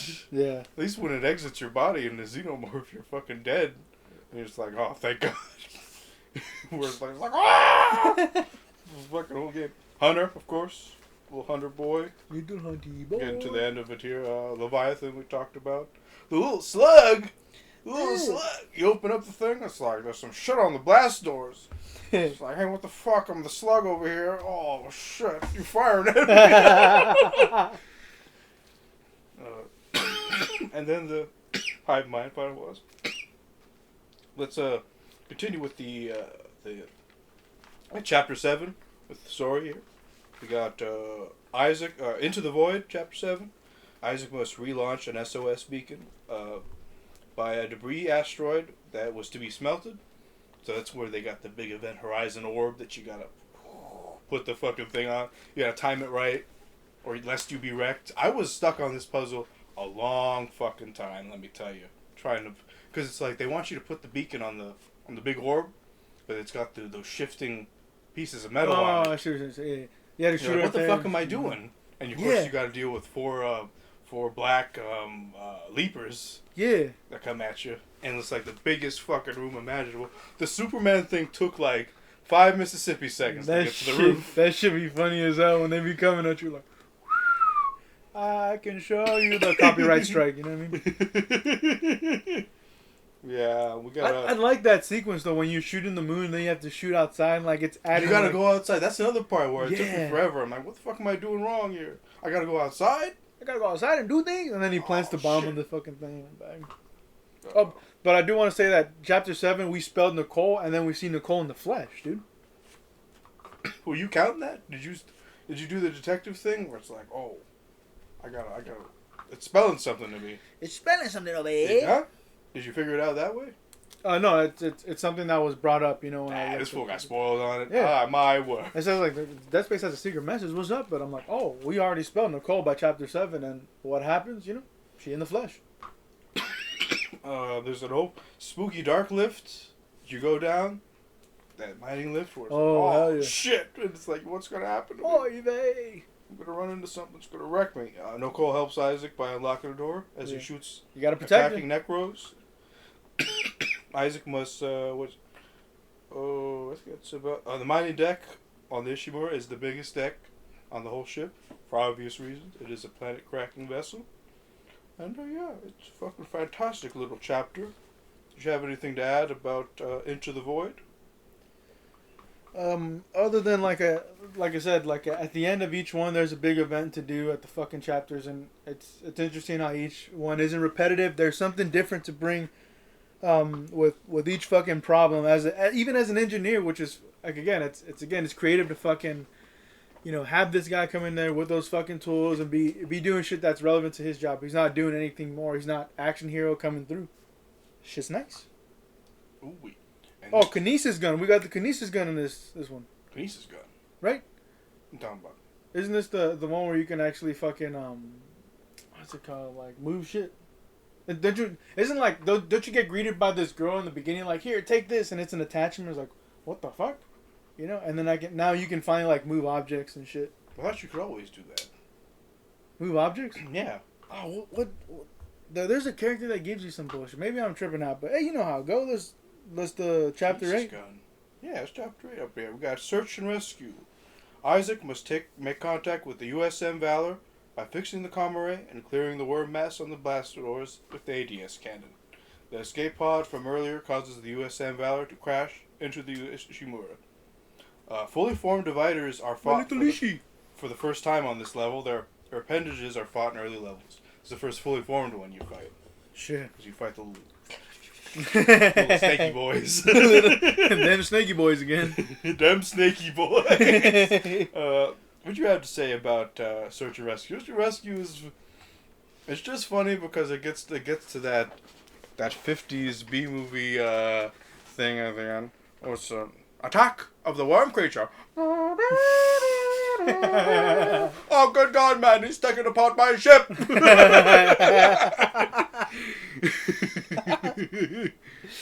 Fucking that snaky boy. That chapter, I think it's cool when you go to the satellite. You have to kind of basically take off all the bullshit, reassemble it, make it concentrated with the inner ring of the fucking satellite to give off a signal.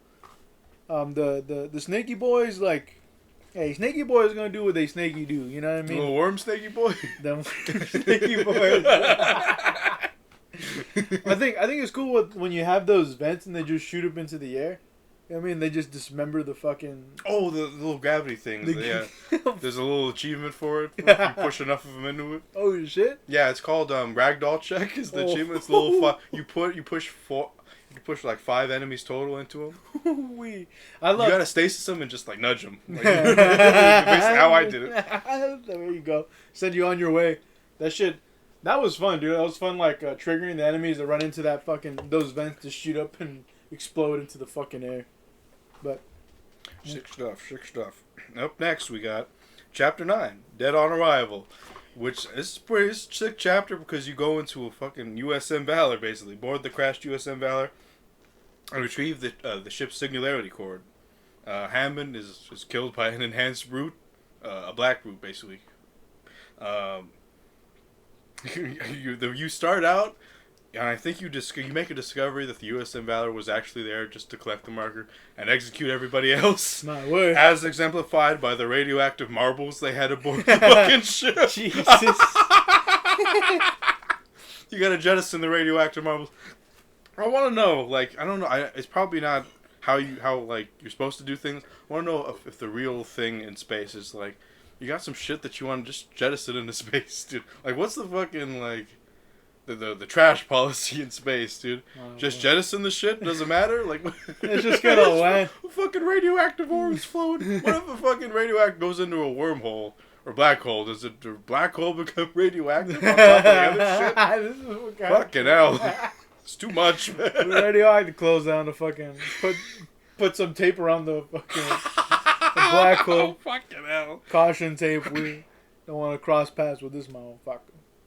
First encounter with Twitchers, those little Twitcher boys, and then the first encounter with the enhanced brute that wrecks Hammond, dude. R.I.P. my boy Hammond. Yeah, the only dude that had your back the whole game. On some real shit.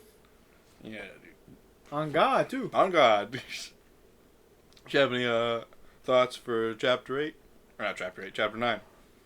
We've been talking about it back and forth. You know, I know we already mentioned the infected with the stasis. That's an interesting dynamic. How did you feel about seeing a new ship? Was it too much of the same? Because it was a derelict ship by the time you got to it, just like the Ishimura. The USM Valor, I mean. The one that crashes into the ships. You know, it was just like, well, what the fuck these boys gonna do? Well, and then they crash in, and we're like, well. Then you go exploring, you see what's left of them, and this guy's just holding his fucking leg, like, yeah. My leg. I'm never gonna ride my bicicleta. You know what I mean? Yeah, I got you. It's a wild fucking scene to explore as you're like seeing the wreckage and the shit. I wasn't like thrown off by it, but I was just like, what's calling this shit? What's calling these people to come? But I think they were on a search and rescue, you know? Oh, they found the escape pod, and they were, like, masquerading as, like, a search and rescue, but they were really there to, like, get the marker and, like, just execute everybody else. Damn.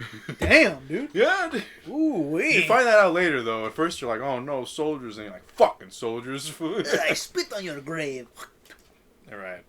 Up next, we got End of Days. Unitology. Isaac must repair a relatively drivable ship for Kine. Kine comes up and he's like, I stabbed the shit out of the captain, but it wasn't me. It was the Mako. The Mako did things to me. And you finally kill the hunter in this level by test firing the cannons. Hey. Isaac will think he's hearing a crowd when he's playing. Did you ever play any Zero-G basketball by chance? Yeah, I play a little bit of that shit. I like the little hallucination effect where you're hearing the fucking crowd. Yeah, I'm just like, what the fuck? Hell, dude, that fool's lost. I've lost it now. Did you walk into the room with the engine and be like, I know I'm gonna kill this fool? Come over here. Or would it take you time to put together, like, I'm just gonna wreck this fool with the test fire? Oh, I think the first time, yeah, I wrecked him. And I was taking out the surrounding enemies first, thinking like, oh, I gotta defeat them, and then I'll defeat this guy. So I think it's the same kind of thing where the first time I'm like, well, what am I doing? I'm like, oh, well, this fucking thing is gonna shoot fire. I'm gonna freeze him, go inside, let him have it. The puzzles were like they weren't hard enough, but they were challenging enough to be like, hey, you gotta do some bullshit right here. You gotta use the powers that we taught you, you son of Sammy. Use the powers that be. Yeah, but I think the unitology, the info that goes down, it's CEOs and officials, about 78 billion in stock. We already talked about... Oh, you learn, probably not to this level, but like you learn that it's a legal mining operation. Because they're like, hey, motherfucker, this is off limits to everybody. What the fuck you doing over here? Yeah, dude, shit. It's a crazy... That might have been why the U.S. Valor was going to destroy everybody. It's like, we're just going to fucking take the ship down. Fuck you guys. Fucking illegal operation. You're all dead. God dang.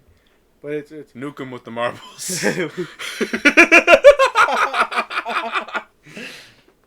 Ooh, but it is a crazy revelation to know, like it's back like that, like it's got like that kind of money, like, oh shit, like the unitology thing ain't nothing to fuck with, It's had 200 years to develop and shit. When shit goes awry in the universe like it has here, like people like they're looking for a crutch and like they picked unitology. Ooh-wee. And Chapter 11, we've got alternate solutions. Kine is trying to help you, basically help you load the marker onto a shuttle. Before he's killed, Kendra kills Kine in front of you, takes the ship, revealing her real mission to secure the marker and return it to the church. Nicole, air quotes, guides you to a solution and recalls the shuttle, and Kendra jets in an escape pod to Aegis 7. Isaac takes the shuttle down to colony level. This level, just the one piece of trivia, is the first time we see the marker. How did you feel when you saw them later? First, were you like, oh, did it invoke all the pointing to the WrestleMania sign that the game is done with regards to the marker? It's like, hey man, that marker's wild shit, man. That marker's fucking there's bad voodoo on that shit, man. It's game over with that marker. Did you like when you see it, where you're like, yep, that's an evil shit right there. That's some bullshit. Like, I'm a little Marvel boy, so I thought about the Aether from Thor: The Dark World, everybody's favorite MCU movie, and it kind of like my favorite for sure. It has that bit of redness. It's like this object, that emits the power, and like I said, like I tell you about the Shang-Chi, like the marker doesn't look like that, but there's something that calls to you with that allure, like the Siren of Madness, I guess, but. Yeah, exactly. I think this marker shit, like, I think it's dope. I really like the idea of, like, I don't know if we can talk about it yet, being, No, we'll talk about... There was the quote, I don't have the full quote here, but Kendra kills it. She basically tells you that, hey, this marker was recreated by man. Yeah, reverse engineered. Yeah, based off the black marker, I believe. The original. Landed in Yucatan. Yeah. And they hid it here on Aegis 7 as like an experiment. My word, and then dude. It was locked away. But the church knew that it was there the whole time. They were like, they set it up. So like, yo, go do this illegal mining op, dude. We're gonna get our little marker boy. Yeah. Like, yeah, that's quite a drop that she lays on you right there. That's crazy, dude. Because then it settles into everything that's been hallucinating. Like, well, fuck. Like, this was it's caused by us. We did this. This is the weapon of mass destruction right here. This marker is causing madness to everybody who comes across it. My word, this is some like Black Project bullshit. You know what I mean? But hey, it's some wild shit for sure. And then we have our first level transition that doesn't involve the tram here. We get on the shuttle, and then we enter the final chapter, Dead Space. Dead Space, we find out, is a term that the reason why the necromorphs don't want you to put the marker back is because the marker will kind of subdue the necromorphs. And so that's because it kind of confused me. It's like, well, make us whole. Don't the necromorphs want the marker back, like, to make them whole? But because it confused me why the tentacles were fighting me in this level. It's like, why are you fighting me? I'm trying to do the thing you want, motherfucker. But it turns out that it's like, hey, that subdues us. We don't want that shit. Go get the anesthetic out of here. But anyways, Isaac must return the marker to the site on the rails facing the last necromorph onslaught. Isaac returns the marker, which triggers because he hooks it up to the gravity tethers. You'll see that it's important to mention that when there's a planet crack, it's not just the one crew on the ship. They put people colony level. In that movie that we didn't see, there's a whole colony thing where like a bunch of unitologists get together. They all put the gun to their head. About 50 of them. They all execute themselves, and like those bodies basically activate. They create the onslaught that like that kills most of the colony, and it's like that's what leads to like all the people on the ship being like, "You're just a bunch of crazy bullshit down there. I'm not bringing that ship aboard. No flight order, motherfucker. You guys are cut off." That's a no-go. They're like, "What the fuck you mean we're cut off, motherfucker? Come on, baby, don't do me like that." Don't do. Okay. Anyways, so like I wanted to stress that like it's sick how they like there's a ground level team that's got to set up these gravity tethers to like and so you take the marker to the gravity tether, and Nicole's like, "Hey, motherfucker, thanks for making us whole." Yeah. And then there's like a pulse that sets off and it shuts down all the other gravity tethers, and the piece that was hooked up to the Ishimura is now falling down back to the planet. And if you that piece that that chunk that they took off the planet is like a fraction of the size of the asteroid that hit Earth that killed the dinosaurs. Damn. So you can imagine. Shit gonna be a bad time in a couple minutes on Aegis 7. Shit. So I just wanted to like, because it kind of gets it lost on me in the first time I played it. That that piece of debris is falling now, so that added extra bit of tension going down. Okay, so the planet truck plummets into Aegis 7's atmosphere. Isaac confirms that the visions of Nicole are hallucinations, and Kendra takes back the marker, and who confirms. Nicole's death by showing him the rest of the video he chose not to look at, which had her injecting something in herself, I believe. Go quietly. Yeah, and Isaac on his way back finds the hive mind that was unearthed in the planet crack, which brutally murders Kendra. Serves you right, bitch. Isaac kills the hive mind, escapes the planet before the chunk makes impact. Isaac takes off his helmet, takes a breath, and then gets jump scared by a final Nicole hallucination. A couple bits of trivia about this level. Isaac holds his head, finding out Nicole is dead, proving he's human after all. Because he's quiet a lot for this game, and it's a little uncomfortable, uncomfortably so. Isaac shuts the video off when it plays. Shuts the same video he saw of Nicole off when it plays in the ship. And like, fuck that. He's moved on. Yeah. What do you have to say about the final chapter of Dead Space? Did you find it spooky town? Like, I'm not on the ship anymore. This is fucking weird. Well, I felt like it was interesting because I knew they were gonna throw everything at me, you know. And what is crazy is when everything is thrown at you, you better have your ammo because you're gonna fucking need it for the entire fucking level, and then at the boss level, you know, because you have to destroy the things around its arms, no, and then you have to destroy the things in its. Like in its mouth or some shit, you know, it's like 6 It's bulbs. got these little bulbs in its chest. Like, hey, what's good? Don't shoot my bulbs. Oh, fuck. My bulbs. My bulbs. No, but I made sure I explored everything. My first playthrough, second playthrough, I explored everything. I used power nodes to open the doors. Like, fuck it. Like, I'm gonna I'm gonna do what I gotta do. Like, not every door was worth it. One. no, there's probably like maybe a 40% is worth it, 60% is some bullshit. But sometimes you get some Hey, you conductors. get some plasma energy. Thanks, asshole. Yeah. Nice. I'm glad I wasted a note on this. I'm gonna reload the save. I gotta reload this. No, but it was definitely fun. You know, going through the fucking enemies when your guns are finally upgraded. When it's tough when like you're not there, dude. But you know, once the guns are of emphasis, but at the same time you have to upgrade your suit because it's important to have your oxygen. It's important to have the kinetic ability and for duration and more fucking energy. You know, it's. You know, especially with the health bar as well, you know, and this last level is where like everything comes together if you put the time and effort to upgrade those items. Fucking it was crazy with the boss battle because I thought I was gonna get more enemies thrown out. Did you think that? Did you have? Because a lot of people feel that the boss battle is bullshit. Or not bullshit. It's just like kind of like, oh, you did the Resident Evil thing where you copped out and you gave us a big dumb enemy to fight at the top. Or were you like, it was befitting of the horror? Yeah, I mean, it went along with the thing that Hammond kept talking about. Like, I saw something big. Like, I don't know, maybe I'm seeing things. And it's turned out to be this fucking massive Oh, was he talking about the Brute? Oh, I'm not sure. Because that was the build-up to the Brute. Maybe you're right. Maybe he was talking about the Brute. I kept That's thinking... kind of fucked up that he dies by the Brute, too. Which is like, damn, that fool. But yeah, because it's like... The hive mind, that's what I mean about the hive. It's on the planet specifically, and I'm like, are we to believe it's tentacles? Like, yeah, all past the gravity tethers and shit. I don't know. No, but I thought it was okay. Like, a thing picks you up, you have to shoot it like at a fucking angle. It throws some curveballs at you.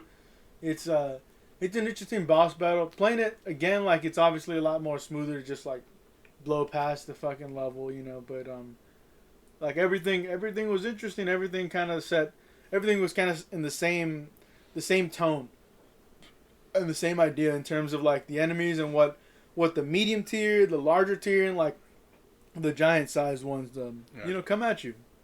It's pretty consistent. So, well, fuck it. And the last final trivia I have on the game is that all 12 chapters, when you take out the first letter, spell Nicole is dead. Yeah, I know.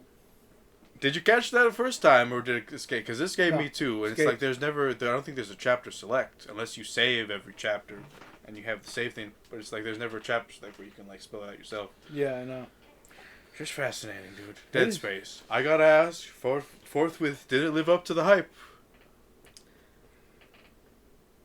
I gotta think about straight up because no. like the only hype I really feel was just like seeing other people playing, and it's like it's kind of that thing where like you're playing Xbox Live and you go. And was it like the nostalgia thing where like I'm not as like gung ho about Resident Evil 4 as people who played it when it came out?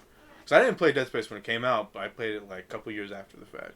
Yeah, you know what I mean. But it was still a time that was like, hey, yeah, this I had time to like develop love for it, obviously. Yeah. What were we saying? Did it live up to the hype? It's a word. Because it's like I imagine you look at this game and it's Xbox like shit. So like when you're playing Xbox Live, remember when you see all your friends and like you go, holy fuck! Like the majority of them are playing Modern Warfare 2, or like you know the majority like kind of felt like that. So like if when I saw Dead Space, I feel like there's a couple of dudes playing this game. Like out of all the games that you could play, a couple of dudes playing this game. So it's always a thing to make a note of. You know, I didn't really hear like much G4 talk. I didn't really hear anybody recommend it on a consistent basis. It was just like, it's Dead Space. You know, I know they made more than fucking one. So playing it, seeing why they talk about it, I go, it's good because it's at the heart of it, like the schizophrenia, hearing the voices plays perfectly with the fucking marker and what it's doing to you as the fucking the character. Now it's breaking that fourth wall and giving to you as the fucking player. You know, on the sticks. On the ones and twos, you know. Exactly, that's good shit. It's an interesting and like you was talking about like engineer tools. Like I thought that was just their own fucking take on like what a weapon could be. No, like holy shit, you know, he's working with what he's got aside from maybe the pulse rifle, but you can pick that off maybe a Marine. Yeah, it's like you go to the USM Valor, they got plenty of those lying around. Exactly. Anyways, were we ready to wrap up talk on Dead Space 2008? Yeah, I think if I had to rate this shit and peg it, like it's probably one of them top 10 survival games that you'll come across. Did you find it a survival game though? Because I feel like there's a lot of ammo, and it's like you're definitely making decisions with regard to inventory. Do I want to use this node here? Do I want to sell this ammo here? But I feel like you got a little too much ammo to be. Which I don't know. I got like 59 pistol ammos currently in the RE1 playthrough. I don't know if they're gonna throw something at me that's gonna expend all of those soon. But you know what I mean. It's just like people find it hard calling Dead Space 1 a survival horror game. Shit, I the only reason I disagree with that is because when my first run through was like, again, it was emphasis on all those other items, because like, well, they're giving me this shit stands out from the other games, so might as well invest in the power nodes on this and see what follows through. And maybe I want to say maybe like 1 or 2 times I took like ammo and I sold it for some cash, but it wasn't like the entire inventory. Maybe it was like some bullshit. So I still think it played as a survival my first playthrough, and I think if you play this thing on fucking hard, I played on hard. You know, I think I can still fit that fucking survival mode. You know, it definitely earns that title. So people who say that maybe play it on easy or normal or whatever, and they're just like, I play video juegos. You know. I got you. Yeah, very great game. Like it's up there for me with BioShock, just in terms of its location, and how interesting it is, how it dealt with its own character. And yeah, I think it's a fucking fantastic game, dude. And it makes the discussion of its remake a little questionable, because it's like we talked about it earlier, but I think Resident Evil 4 needs a remake more than Dead Space does, just because it's like it feels like a very like tightly produced game that stacks up. Like I feel like there's more of a remaster, the Alan Wake treatment versus like a remake. But I don't know, that's how I feel. Do you personally, now that you played it, think Dead Space 2008 needs a remake?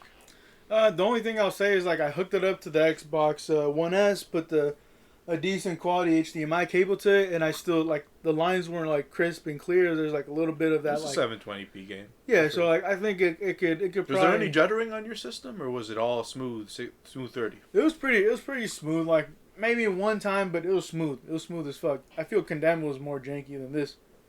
For sure. But Dead Space could probably use the visual upgrade. Like that thing's gonna pop, especially like if you have that dark atmosphere. You know, it's dark and you hear like the fucking sounds. I think it's definitely gonna make that thing worth upgrading. You know what I mean? And doing a remake. But in terms of priority, did it need one? I think the first one still plays pretty well, dude. Yeah, you know? that's what I think too, for sure. Like I don't know. Resident Evil 4 to me just kind of needs a little more at being the proto like third person shooter. You know what I mean? So we watched. Did you watch the live stream, the Dead Space remake live stream? 40-minute. We watched both. I gotta say, just opinion based. I don't know how I feel about putting fans as interviewers. Ooh. It's just I listen. People talk a lot of shit about game journalists, and like.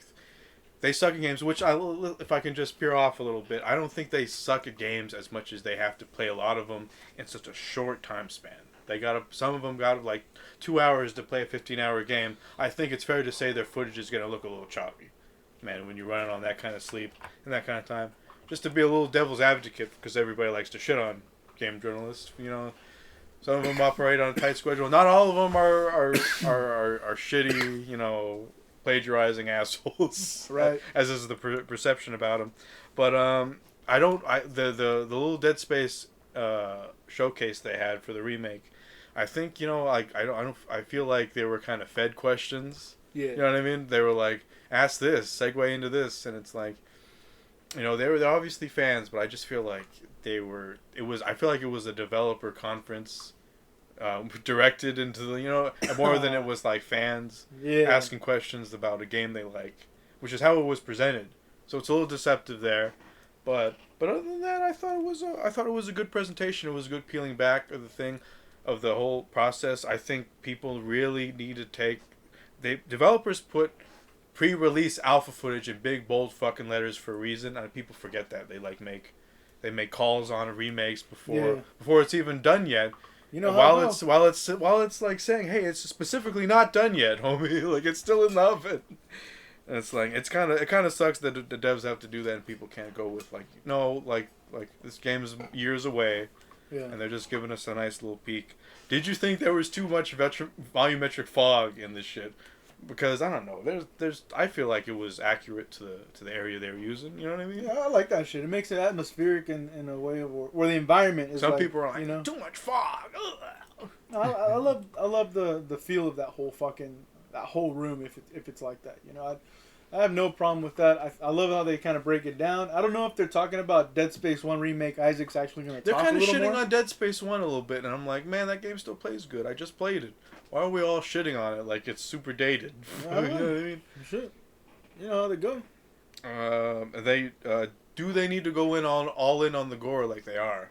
Because they showed like a little mapping of like you shifted here, like yeah, like you here's show the a skeleton. Bone. Yeah, yeah. Do they need to go all in on it, or was it already gory enough? I think they're them kind of dudes that love to pay attention to detail. That's why the sound design just immediately pops. So with this kind of visual attention to detail in terms of like degradation on the enemies, it's I think it just takes their craftsmen. They're trying to do this shit their way. Because they have this fucking vision that they're trying to execute, and it's gonna be a little fucking a little raw as fuck. Yeah, I haven't seen gray boxed environments since like Halo 3 vid docs. Oh, you know shit. what I'm talking about? Yeah. Where it's like they're peeling it back. They're peeling back the curtain a little bit and letting people in on this one, which is refreshing. I just, I'm definitely in for this game for the sheer fact that I'm starved for Dead Space content. I know what it is. But, like, I'm definitely weary of, like, EA. I'm like, all right, where's the caveat? When are they going to fuck this up? A little bit. Yeah. But, like, hopefully, because, like, I don't want to go too far into, like, the history of Dead Space, but Dead Space 1 came out, big success. Dead Space 2, big success. Dead Space 3, a little bit below the mark sales-wise. What year was that? Which is why they killed it. What do you mean? Which one? What year was 3? 3, I want to say 2012 or 13. So late into the Xbox 360 generation. So it's like a 10-year gap for them. We're like, all right, we're gonna get back in this shit. Yeah, it's weird. It's weird seeing like I don't know if they're, because they killed Visceral. They killed Visceral for like, and it's like it's why people were were bemoaning Respawn being bought by EA, which is just like people were like, man, our Respawn, it was like rip Respawn as soon as they got bought out. And it's like, fuck, man. So like I'm weary of that for sure. But like, listen, I love Dead Space. They're definitely marketing to me a little bit for sure. I don't think they're going all in on gore either. I think as long as they don't take it to like Last of Us 2 levels where they're making the devs like sift through a bunch of fucking grisly looking photos for reference point, dude. I think that's kind of some psychological fucking fuckery. It's like, come on, man. Just use your imagination, muscles, sinew, and shit. You don't need to be that accurate. I think you shouldn't have to look at. Like, don't give people nightmares. A bunch of grisly shit. And the last question I have with regards to the remake is just I want to propose to you is like, is making Isaac talk more a mistake? Because just to set it up, the dev has set a rule where it's like when he's talked to by people in the plot, assuming Kendra, Hammond, what have you, he's gonna respond to him. But everywhere else, when he's just alone, he's gonna be silent. Except when he goes somewhere weird. Except when he goes somewhere weird. He's gonna apparently look for Nicole more, which it's kind of like, you kind of think the type of guy Isaac is. He'd tell Hammond to fuck off for a little bit with regards to fixing shit and just go look for Nicole. You know what I mean? Just kind of shut off his radio. Like, fuck this, I'm gonna go search her last location. That'd be interesting. They kind of bring that up a little bit. That'd be an interesting experience. Do you think making him talk more is a mistake? Is what the question is. Let's like if these are the same guys that did Dead Space 1, let's just see their idea. See, I don't know if they're the exact same people. They have reverence for the game, and that's clear with this thing. But I don't know if any of them worked. I don't know if any of them were part of Visceral. Man. That's all I'm saying. I can tell that they love the game, if nothing else. It's not like, hey, our favorite one was Dead Space 3, which is everybody's least favorite one, type shit. You know what I mean? Yeah. But they obviously got their head on.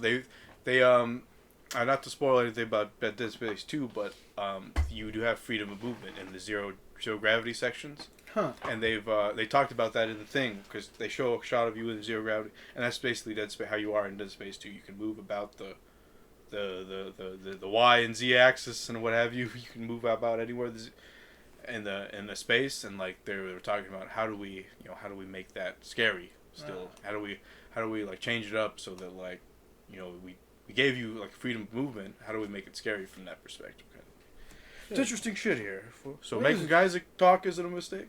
Now let's see what they do. Let's see what they do. They want to do with it. You know, at the same time, you think it's really gonna ruin the experience? Like, oh my goodness. I don't know. I don't know what to expect. I just like Dead Space. I'm happy to see it back in the limelight. I hope Alan Wake and Dead Space getting respective remasters and remakes means that we're getting more original properties from those original games from those properties. From a business standpoint, it kind of seems that way. Like, get them accustomed to this because we're gonna come back with something that's gonna intrigue you guys.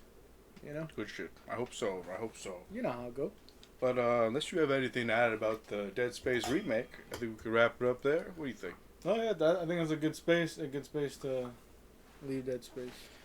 All right, this fool with the puns, my boy.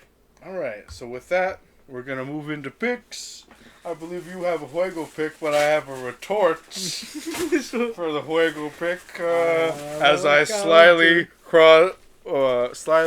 very suspiciously slide Dead Space 2 behind across the table, I asked Ricky that he maybe consider Dead Space 2 instead of your bum ass pick whatever you got. It's a fantastic game. It's beloved. It's different than 1.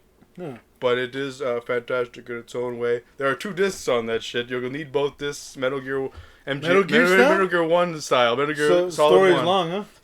Story's long. Story's a little bit longer. I don't want to just give the impression that it's double the length. But it requires 2 discs. It also had a multiplayer mode that's dead. But man. But you can see footage of it. It's not. I don't think it's something you'd miss per se. It does make a case that, hey man, regardless of whether or not multiplayer modes suck, they should all have bots so that those devs don't work in vain, and we can try those modes out after the fact. But anyways, come on, pick Dead Space 2. I'll be your friend. How about this? How about if I can guess the game you're gonna give me? We play Dead Space 2. I gotta say straight up with this Dead Space right here. The only thing I gotta say is we played Adios, we played Condemned, we played Dead Space, even though Dead Space PS3, Xbox. I think it's good if we switch it up. I think. Come on, it's Dead Space though. On Dead Space. Let me guess the game at least. I'll let you guess when I'm finished with this bullshit right here. But this Dead Space. This will say no to me.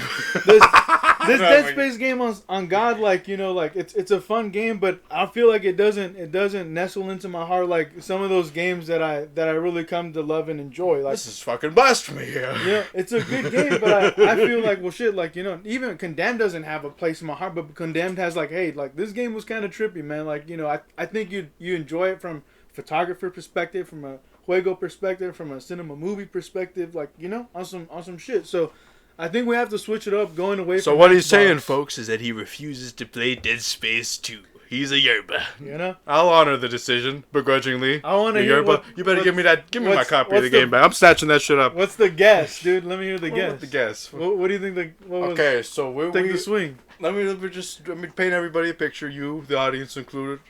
We were chilling yesterday, dude, and I made joking reference to Metroid.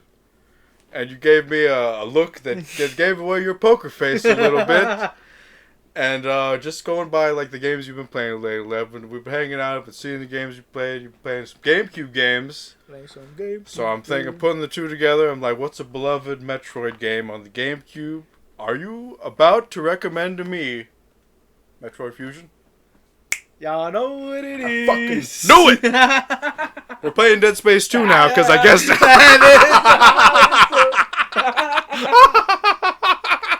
That's good cold reading, though, no? Yeah. I had a feeling. No, you did give it away a little bit, you yerba. I did look at you like, what? Are you going to give me a GameCube for this, you motherfucker? Well, I do have a Wii U, you know? Oh, it's on the Wii U? Wii U. You got to teach me how to use that dumb shit. You got that shit. Yeah, so we can do the Wii U. We can figure this shit out. But that's why I wanted to bring it up, because I'm like, right, Metroid Dread's coming up. We got to be a good game, otherwise I'm gonna be mad. I really love this shit, dude. This shit's, you know. If it's anything like Resident Evil 4, I'm gonna be disappointed. Yeah, like, I'm messing with you. You know how it goes. Like we talked about it. I didn't want to give you a Resi when we're already playing Resi. You know, it makes no sense. But Metroid Fusion, Metroid Dread coming up. Never again try to recommend him a good sequel. Fool. Oh, Never. I'm salty about it. I want to play Dead Space 2. I know I got no time to play it. Dead Space 2 sound dope as shit, but like on God, it's like, damn, we have to mix it up. You know, we have to mix it up. Well, gotta we're shake and gonna bake. mix it up for one episode. I'll be back. Yeah. I'll be back with flip flops, Hey. motherfucker. And I'll be there to open Dead Space 2 with open arms. You know how it go, but Nah, I'm gonna swerve on you. I'm gonna swerve. You'll never know. We're gonna. No, but for real, I'm looking forward to see what all the hype is about Prime. I might poo-poo it.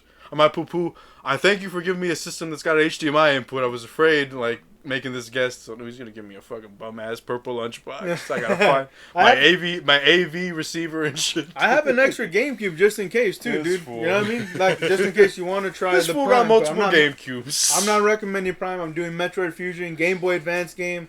Y'all know what it is. This fool making. That's the eighth. Y'all know what it is. Yeah, no, but it's a 2D scroller. It's different, you know. Different It's a than 2D what it's scroller? Yeah, just I thought Prime was a 3D. no. boy. Prime is a GameCube game. Metroid Fusion is a Game Boy Advance game. You know what I mean? So Prime is first person, and Fusion is like So are you recommending Prime or Fusion? Fusion.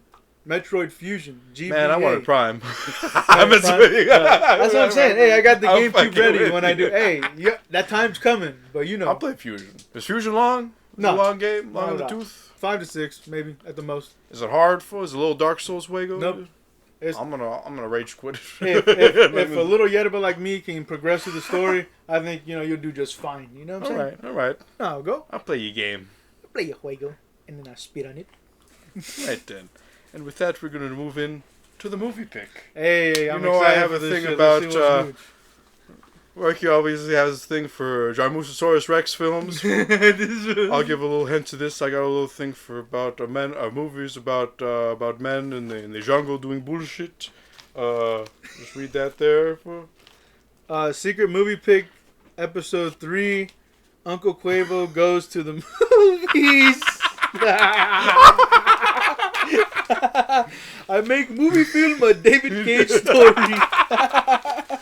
There's a little caveat to this one. I'll let you know when you get it. Ooh-wee. You haven't seen it yet, yes? No, I haven't seen Okay, this. there's a special. Go on and tell people what it is. Francis Ford Coppola presents Apocalypse Now. Now, I'm technically recommending you 3 films here, but there is shit. it's not a Lord of the Rings trilogy scenario. It's the same cut. It's Apocalypse Now, the theatrical cut, Uh, because it's important. It's what people saw. The Redux, specifically because it's those 2 cuts existed for a while. oh People in the film communities have been arguing which one's better, which one's the definitive cut. There's a quote unquote final cut out now. It's not necessary viewing, Bullshit. specifically because it's like a middle ground between the 2. So fuck it, just watch the 2 there. And the third film Documentary. is the documentary by Hey. Francis Ford Coppola's wife on the making of specifically the production of the film. All of them really good. I hope you accept the fact. I hope that's not too much to ask with regards to Hell the film. nah. A This little shit- deep dive into a wonderful little film called Apocalypse Now. Fantastic. Can't wait to talk about it. Hey man, I mean it's referenced a lot. I'm sure it's gonna live up to the fucking hype. It's Coppola. It's our Coppola boys. It's our you know? little Coppolope. You know, this the only question I got is this after Godfather, no? After the completion of the trilogy, It came out 1979. 1979. Yep. Man, hey, I'm excited for this shit, dude. I'm excited for. Well, the remember when 2 we cuts talked and the about doco. Saucer, William Friedkin was inspired by Francis Ford Coppola's decision to shoot in the Philippines for Vietnam. Shit. He was like, I gotta go to Latin America for my movie film, so there's a little bit of connection. Other than, the jungle movie film. Ooh-wee. But anyways, those are our picks. We have Metroid Fusion on the Wii U. And Apocalypse Now, triple feature, the Apocalypse Now Redux, and Heart of Darkness. What? For the Apocalypse Now Deep Dive. Redo Coming what next you episode. Episode 4, stay tuned. But with that, I believe we're done with this episode today. This has been Swimming with Game Sharks. I'm your co-host Jimmy. And I'm Jose. Thank you for listening. And we out, dear listener.